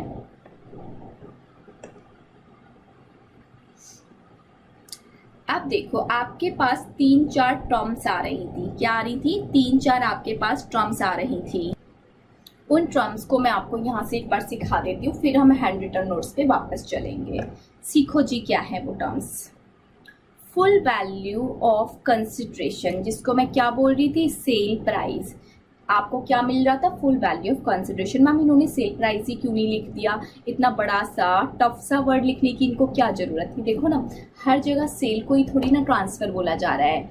सेल प्राइस कब अराइज होता है? जब हम किसी चीज की सेल करते हैं। लेकिन हमने ट्रांसफर के अंदर क्या सिर्फ सेल को कवर किया है? नो, हमने तो बहुत सारी डिफरेंट टर्म्स को ट्रांसफर के अंदर कवर किया है, इसीलिए इन्होंने भी एक वाइडर मीनिंग ले लिया, फुल वैल्यू ऑफ कंसिडरेशन। बात समझ आई कि नहीं है जी? आ रही है। Full value of consideration means what the transferor receive. Full value of consideration का मतलब है कि जो ट्रांसफरर है, जो अपनी प्रॉपर्टी को ट्रांसफर कर रहा है, उसको बदले में क्या रिसीव हो रहा है और इज एंटाइटल्ड टू रिसीव, और उसको क्या मिलना चाहिए as a consideration for the capital asset transfer. It is not necessarily always the market value of the asset on the date of transfer. The legislature has used the expression full value of consideration instead merely saying consideration because of the transfer of purpose of this include not merely sale but also other mode of transfer such as exchange, relinquish, blah blah blah. सुनो, same बात लिखनी। कि इन्होंने यहाँ पर cell word के लिए cell value क्यों नहीं लिखा, इन्होंने फुल वैल्यू क्यों लिखा, क्योंकि ट्रांसफ़र सिर्फ सेल को अपने अंदर मिलाता नहीं है, ये बहुत सारी टर्म्स को अपने अंदर इंक्लूड करता है, लाइक दिस एंड दैट। तो इस वजह से फुल वैल्यू ऑफ कंसिडरेशन हमने इसका नाम दिया। होता इसका मतलब सेल प्राइस ही है। सेल प्राइस सेल के केस में होता है, अगर और कोई केस है तो फिर उस केस में अलग अलग नाम देते, तो इन्होंने कुल मिला के एक नाम दे दिया सभी के केस में। अगर ट्रांसफर कुछ चीज़ ट्रांसफ़र कर रहा है, उसके बदले में उसको कुछ भी मिल रहा है, वो उसका फुल वैल्यू ऑफ कंसिडरेशन है। चलिए, एक्सपेंसेस ऑन ट्रांसफ़र, ये टर्म भी हमने पढ़ी थी कि जो भी एक्सपेंसेस ऑन ट्रांसफ़र होते हैं वो हम क्या करते हैं, माइनस करते हैं। Expenses on transfer include any expenditure incurred whether directly indirectly for the purpose of transfer, like advertisement खर्चा आप दे रहे हो, ब्रोकरेज दे रहे हो, स्टैम्प ड्यूटी दे रहे हो, कोई रजिस्ट्रेशन फीस दे रहे हो, कोई लीगल एक्सपेंस आप दे रहे हो। However, any expense which has been claimed as a deduction any other provision of the act cannot be claimed as a deduction under this clause। ये बात जस्ट अभी अभी बताई थी कि कोई भी खर्चा आप करो लेकिन आपने उस खर्चे को किसी अनदर हेड के अंदर जाके क्लेम कर लिया एज अ एक्सपेंस, तो वो खर्चा अब आपको यहाँ पर माइनस करने की परमिशन नहीं दी जाएगी। बात समझ आ रही है कि नहीं? जी मैम, पक्की पक्की। चलिए जी, है नहीं इतना कुछ टफ इस चैप्टर में, बड़ा ही ब्यूटीफुल और इजी सा चैप्टर है, बता दे रही हूँ आपको, बहुत ही इजी चैप्टर है, मज़ा ही आ जाता है इस चैप्टर को पढ़ के। चलो आगे सुनो। सेक्शन नंबर 45 बात करता है कॉस्ट ऑफ एक्विजिशन की। किसकी बातें करता है ये? कॉस्ट ऑफ एक्विजिशन की। Cost of acquisition of asset is the value for which it was acquired by the assessee. Cost of acquisition मतलब कॉस्ट ऑफ परचेज। तो जितने में आपने उस असेट्स को एक्वायर किया था उस वैल्यू को बोला जाता है cost of acquisition. Expenses of capital nature for completing और एक्वायरिंग द कैपिटल असेट। जब आप कोई भी कैपिटल असेट एक्वायर करते हो तो हजार तरह के खर्चे आपके सामने दिखते हैं, लाइक आप परचेज प्राइस तो देते ही हो, लेकिन जब आप प्रॉपर्टी परचेज करते हो तो उसका कोई रजिस्ट्रेशन चार्ज आपने पे किया है, आपने जब किसी प्रॉपर्टी को खरीदा था तो आपने कोई ब्रोकरेज पे किया होगा, कोई भी अदर खर्चा आपने पे किया हो उस प्रॉपर्टी को अपने नाम कराने के लिए, तो उस परचेज प्राइस का मतलब सिर्फ प्रॉपर्टी की कॉस्ट नहीं होता। अगर आपने उस प्रॉपर्टी को खरीदते टाइम ये सारे खर्चे भी इनकर किए हैं तो ये सारे खर्चे भी परचेज प्राइस में ऐड हो जाते हैं। चलिए आगे बढ़ते हैं। कॉस्ट ऑफ इम्प्रूवमेंट के बारे में भी इन्होंने बताया। Cost of improvement means all the expenditure of a capital nature incurred in, main keyword highlight करो, capital nature के खर्चे, incurred in making any addition or alteration to the capital asset by the assessee or the previous owner। ये previous owner word का concept अभी मत दिमाग में लाना, समझाऊंगी क्या होता है। असेसी ने जब कोई भी असेट एक्वायर की और उसके बाद उसने उसके इम्प्रूवमेंट पे अगर कोई सा भी खर्चा किया है और वो खर्चा अगर कैपिटल नेचर का है तो वो कैपिटल नेचर का खर्चा कॉस्ट ऑफ इम्प्रूवमेंट माना जाएगा। चलिए जी, cost of improvement does not include current expense, that is expense incurred for keep the capital asset in present shape and condition। आप रिपेयर एंड मेंटेनेंस का खर्चा कर रहे हो, आपकी बिल्डिंग में लिफ्ट खराब हो गई, ठीक है जी, लिफ्ट में आपने कोई रिपेयर एंड मेंटेनेंस कराया, तो बेसिकली उस केस के जो खर्चे हैं वो खर्चे आपके कैपिटल नेचर के खर्चे नहीं होते, उनको कॉस्ट ऑफ इम्प्रूवमेंट नहीं बोला जाएगा। कॉस्ट ऑफ इम्प्रूवमेंट का क्या मतलब है कि आपने एक फ्लोर बनवा दिया, आपने कुछ अल्ट्रेशन कर दी अपने घर में, आपने घर में क्या किया, आपने घर में टाइल्स लगवा दिया पूरे घर में, तो ये सारी चीजें क्या बोली जाएंगी, कैपिटल नेचर के खर्चे, और इनको ही कॉस्ट ऑफ इम्प्रूवमेंट बोला जाएगा। ये लाइन ऑलरेडी आपको मैं बता चुकी हूँ। All expenditure of capital nature incurred on improvement of asset by previous owner and the assessee on और after this shall be treated of cost of improvement. एक वर्ड मैं यहाँ से काट रही हूँ क्योंकि अभी ये आपको इसका मीनिंग नहीं पता, समझाऊंगी। ये प्रीवियस ऑनर देख के अभी कंफ्यूज मत होना, इसका कॉन्सेप्ट आपको जैसे ही समझ आएगा ये वर्ड यहाँ पर फिट करवा दूंगी। चलो अभी इतना देखो। All the expenses of capital nature incurred on improvement of the asset by the assessee। जिसकी भी असेट है उसने उस पर कॉस्ट ऑफ इम्प्रूवमेंट इनकर्ड किया और 1/4/2001 के बाद किया, तब तो वो खर्चा कॉस्ट ऑफ इम्प्रूवमेंट का खर्चा माना जाएगा। लेकिन 1/4/2001 से पहले अगर आपने कोई कॉस्ट ऑफ इम्प्रूवमेंट पे खर्चा किया है तो उस खर्चे को पूरी तरह से क्या कर दिया जाएगा, इग्नोर।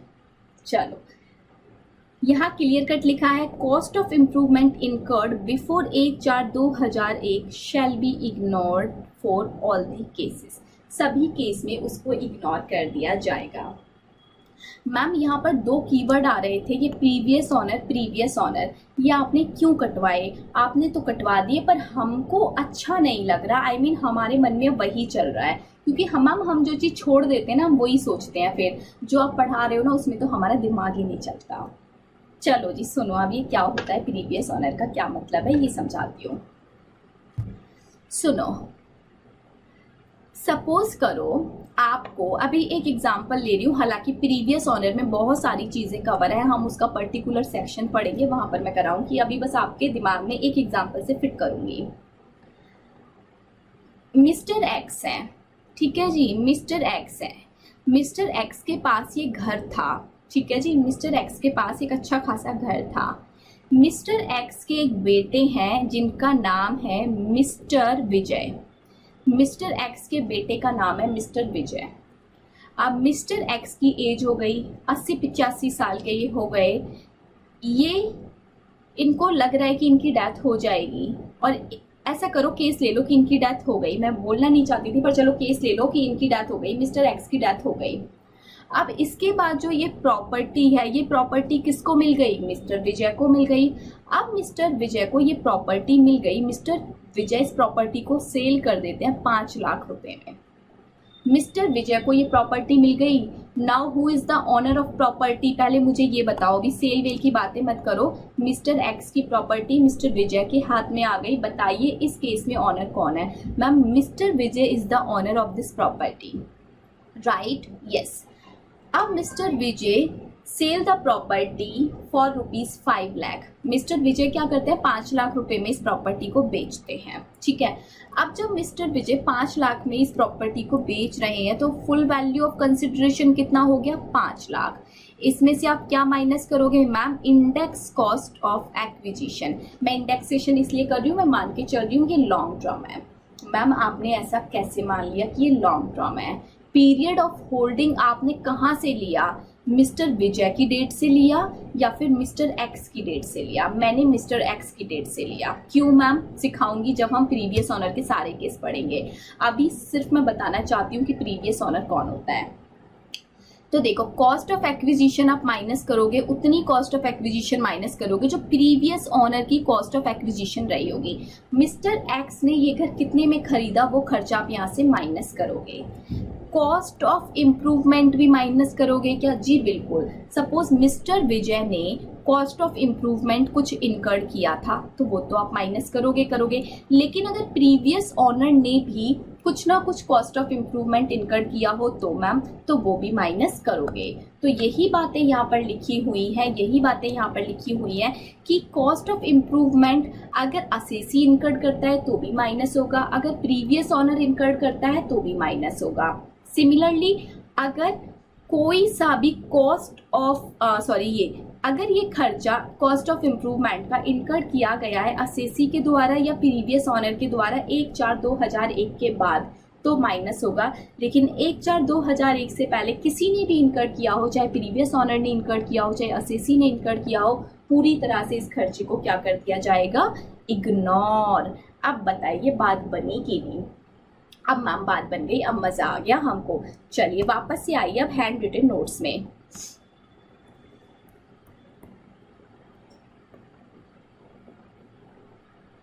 चलो यहाँ पर हैंड रिटन नोट्स पे ये बात समझाती हूँ, बहुत ही बढ़िया बात समझाऊंगी। जो डिटेल रिसर्च मेरे को करवानी है टॉपिक पे, वो डिटेल रिसर्च आपको इस हैंड रिटन नोट्स में मिल जाएगी। चलिए, सेक्शन 55 कॉस्ट ऑफ एक्विजिशन और कॉस्ट ऑफ इम्प्रूवमेंट की बातें करता है। सबसे पहले बात करते हैं कॉस्ट ऑफ एक्विजिशन क्या लेंगे। कॉस्ट ऑफ एक्विजिशन क्या लेंगे का क्या मतलब है ma'am? Cost of purchase is the cost of acquisition in all cases. तो सुनो, यही तो डिटेल रिसर्च मुझे आपसे करवानी है कि किस केस में कितनी कॉस्ट ऑफ एक्विजिशन ली जाएगी। क्लियर कट बोला गया है, सबसे पहले टेंजिबल असेट्स की मैं बात कर रही हूँ। किसकी बात कर रही हूँ? टेंजिबल असेट की। टेंजिबल असेट्स आप सब जानते हो आई होप, या फिर बता दूं, मैम जानते हैं। टेंजिबल असेट्स और intangible assets. Intangible assets the goodwill, trademark, patent, कोई भी ऐसी चीज जो कि इंटेंजिबल है वो इंटेंजिबल असेट्स कहलाएगी। टेंजिबल असेट्स में क्या आएगा? लैंड, बिल्डिंग, फर्नीचर्स वगैरह, वो सब टेंजिबल असेट में आ जाएंगे। चलो, अगर आपने एसेट एक्वायर की है, अगर आपने एसेट एक्वायर की है ऑन और आफ्टर 1/4/2001, अगर कोई एसेट आपने एक्वायर की है 1/4/2001 के बाद, तो उस केस में कॉस्ट ऑफ एक्विजिशन आप क्या ले लोगे? Cost of purchase. सिंपल सी बात है, cost of acquisition is equal to cost of purchase. लेकिन कब? जब आपने एसेट को एक्वायर किया हो 1/4/2001 के बाद। लेकिन मैम अगर हमने एसेट को 1/4/2000 या फिर 1/4/2001 से पहले एक्वायर कर लिया हो, तो उस केस में आपके पास एक ऑप्शन होता है।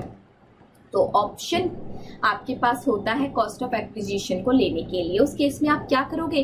कॉस्ट ऑफ एक्विजिशन यानी कि जो आपकी कॉस्ट ऑफ परचेज है वो ले लो, और एफएमवी जो 1/4/2001 की है अवेलेबल, एफएमवी बोले तो यहाँ पर लिख रही हूँ फेयर मार्केट वैल्यू।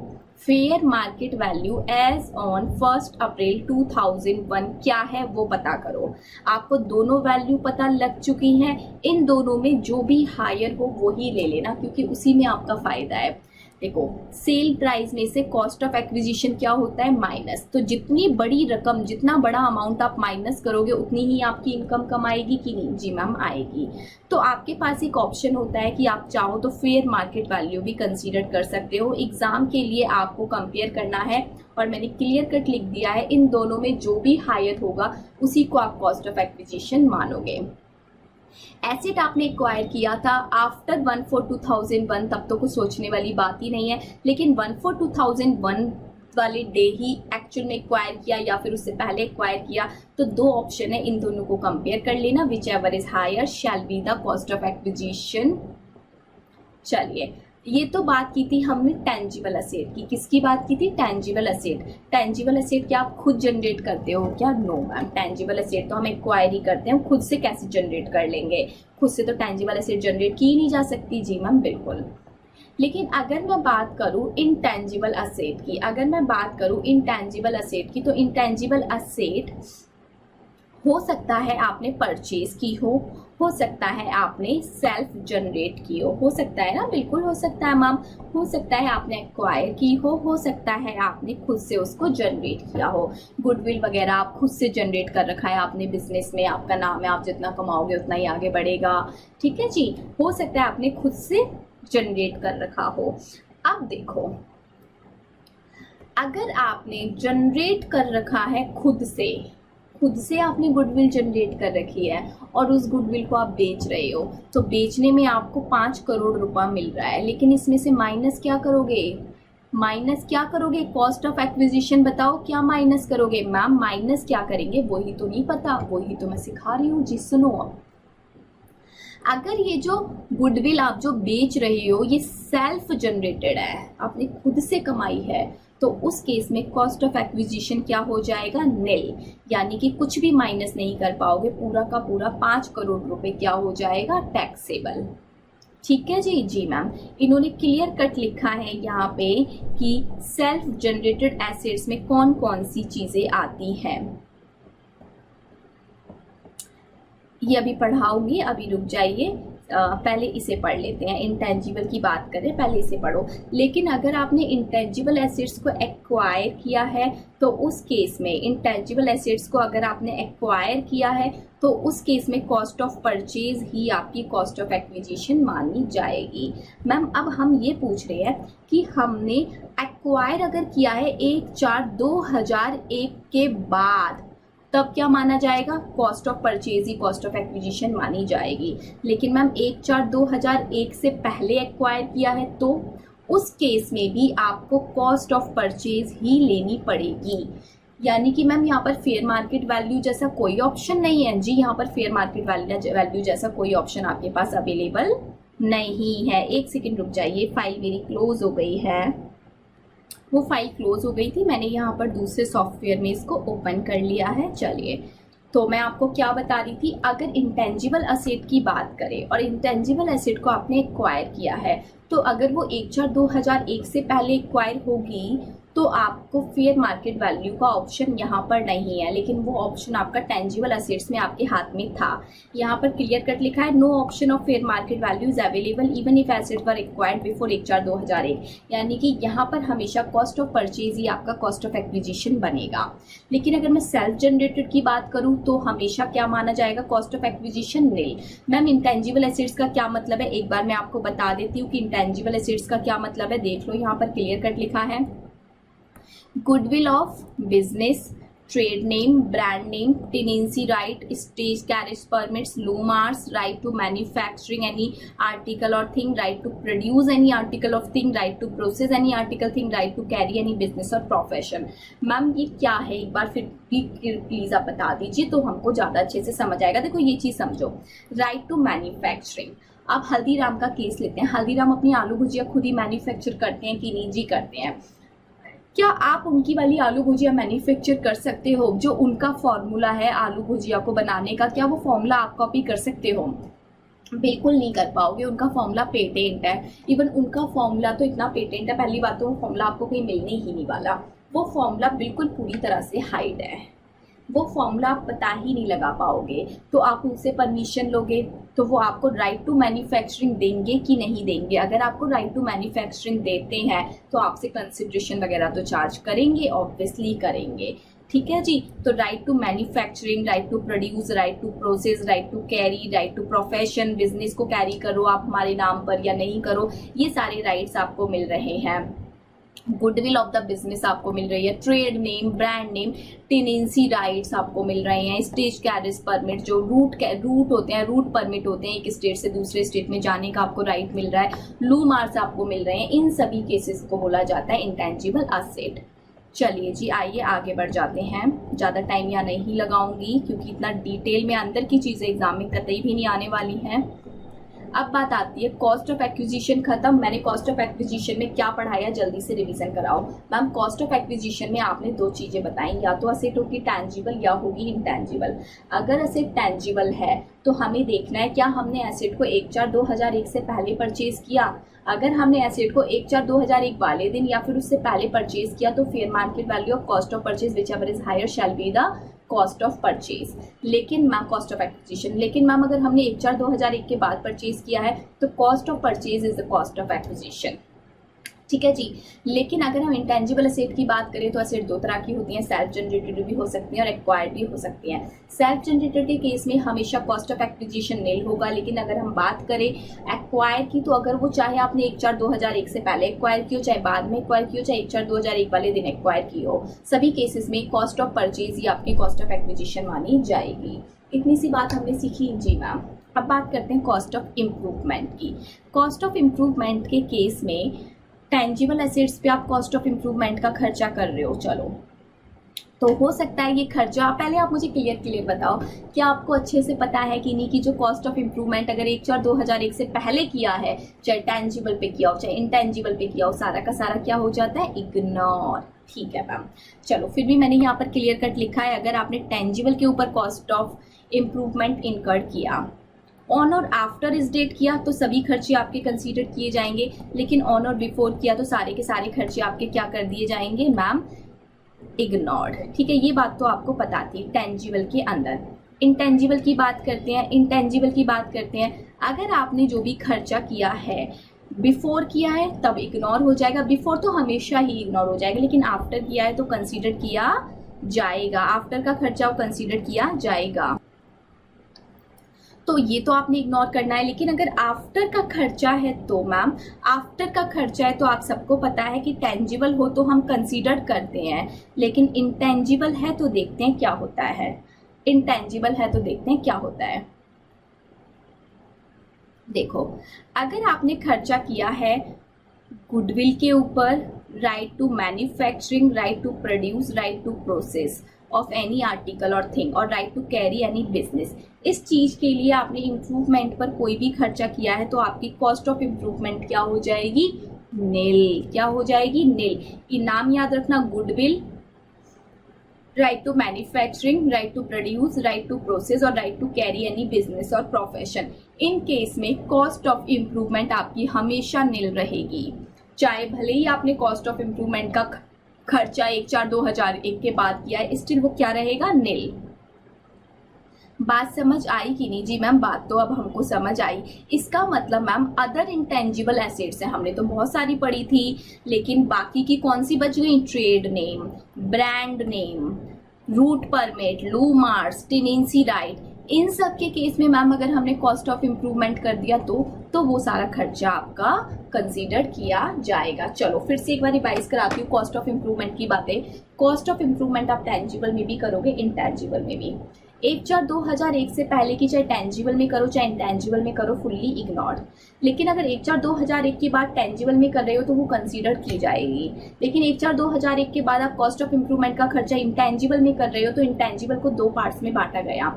एक पार्ट में रखा गया goodwill, right to manufacturing, right to produce, right to process और right to carry any business और प्रोफेशन। इस केस में अगर आपने, इन केसेस में अगर आपने कोई भी खर्चा किया है कॉस्ट ऑफ इम्प्रूवमेंट का तो वो नील, उसको कंसीडर नहीं किया जाएगा।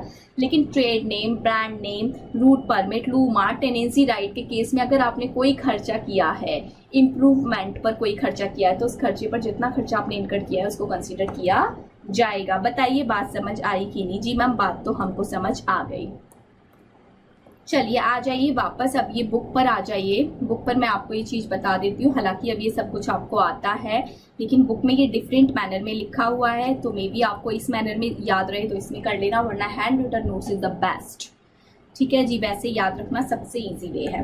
Cost of acquisition and cost of improvement before 1/4/2001 है तो क्या ट्रीटमेंट होगा? मैंने बिफोर और आफ्टर को पूरा कंबाइंड करके वहाँ एक बढ़िया सा चार्ट आप सबको बना के दे दिया है। चलो, अगर कोई एसएससी ने एसेट्स एक्वायर की है 1/4/2001 से पहले एक्वायर की है तो कॉस्ट ऑफ एक्विजिशन के लिए उसके पास 2 ऑप्शन आ जाते हैं, उन दोनों में जो भी ज़्यादा होगा वो ले लेगा। ठीक है, लेकिन अगर मान लो उसको एसेट्स बिल में मिल गई है, तो प्रीवियस ऑनर से बिल में मिली है, तो उस केस में कॉस्ट ऑफ एसेट जो है वो प्रीवियस ऑनर की कंसीडर की जाएगी कि नहीं? जी बिल्कुल की जाएगी। और मैम प्रीवियस ऑनर ने भी अगर 1/4/2001 से पहले खरीद रखी है तो उस केस में भी fair market value and cost of previous owner का ऑप्शन आपके पास अवेलेबल है। मैम ये बात समझ नहीं आई, सुनो। ये है मिस्टर एक्स, ये है मिस्टर विजय। ठीक है जी, मिस्टर एक्स ने मिस्टर एक्स की डेथ हो गई, जो प्रॉपर्टी थी वो किसके पास चली गई? मिस्टर विजय के पास चली गई। अब मिस्टर एक्स ने ये जो प्रॉपर्टी परचेज की थी 1989 में परचेज की थी। कब परचेज की थी? 1989 में परचेज की थी। अब मिस्टर विजय इस प्रॉपर्टी को बेच रहे हैं तो कॉस्ट ऑफ एक्विजिशन क्या लें? ऑब्वियसली उन्होंने प्रॉपर्टी खरीदी नहीं, उनको तो विल में मिली है, तो मिस्टर एक्स की जो परचेजिंग कॉस्ट थी उसी कॉस्ट को वो कंसिडर करेंगे कि नहीं? जी बिल्कुल करेंगे। लेकिन मिस्टर एक्स ने कब परचेज किया था? 1989 में, यानी कि 2001 से पहले आ रहा है। जी मैम, जब 2001 से पहले आ जाता है तो उस केस में आपके पास 2 ऑप्शन होते हैं, फेयर मार्केट वैल्यू ले लो 1/4/2001 की, और क्या ले लो? एक्चुअल में मिस्टर एक्स ने कितने में परचेज किया था, उन दोनों को कंपेयर कर लो, विच एवर इज हायर।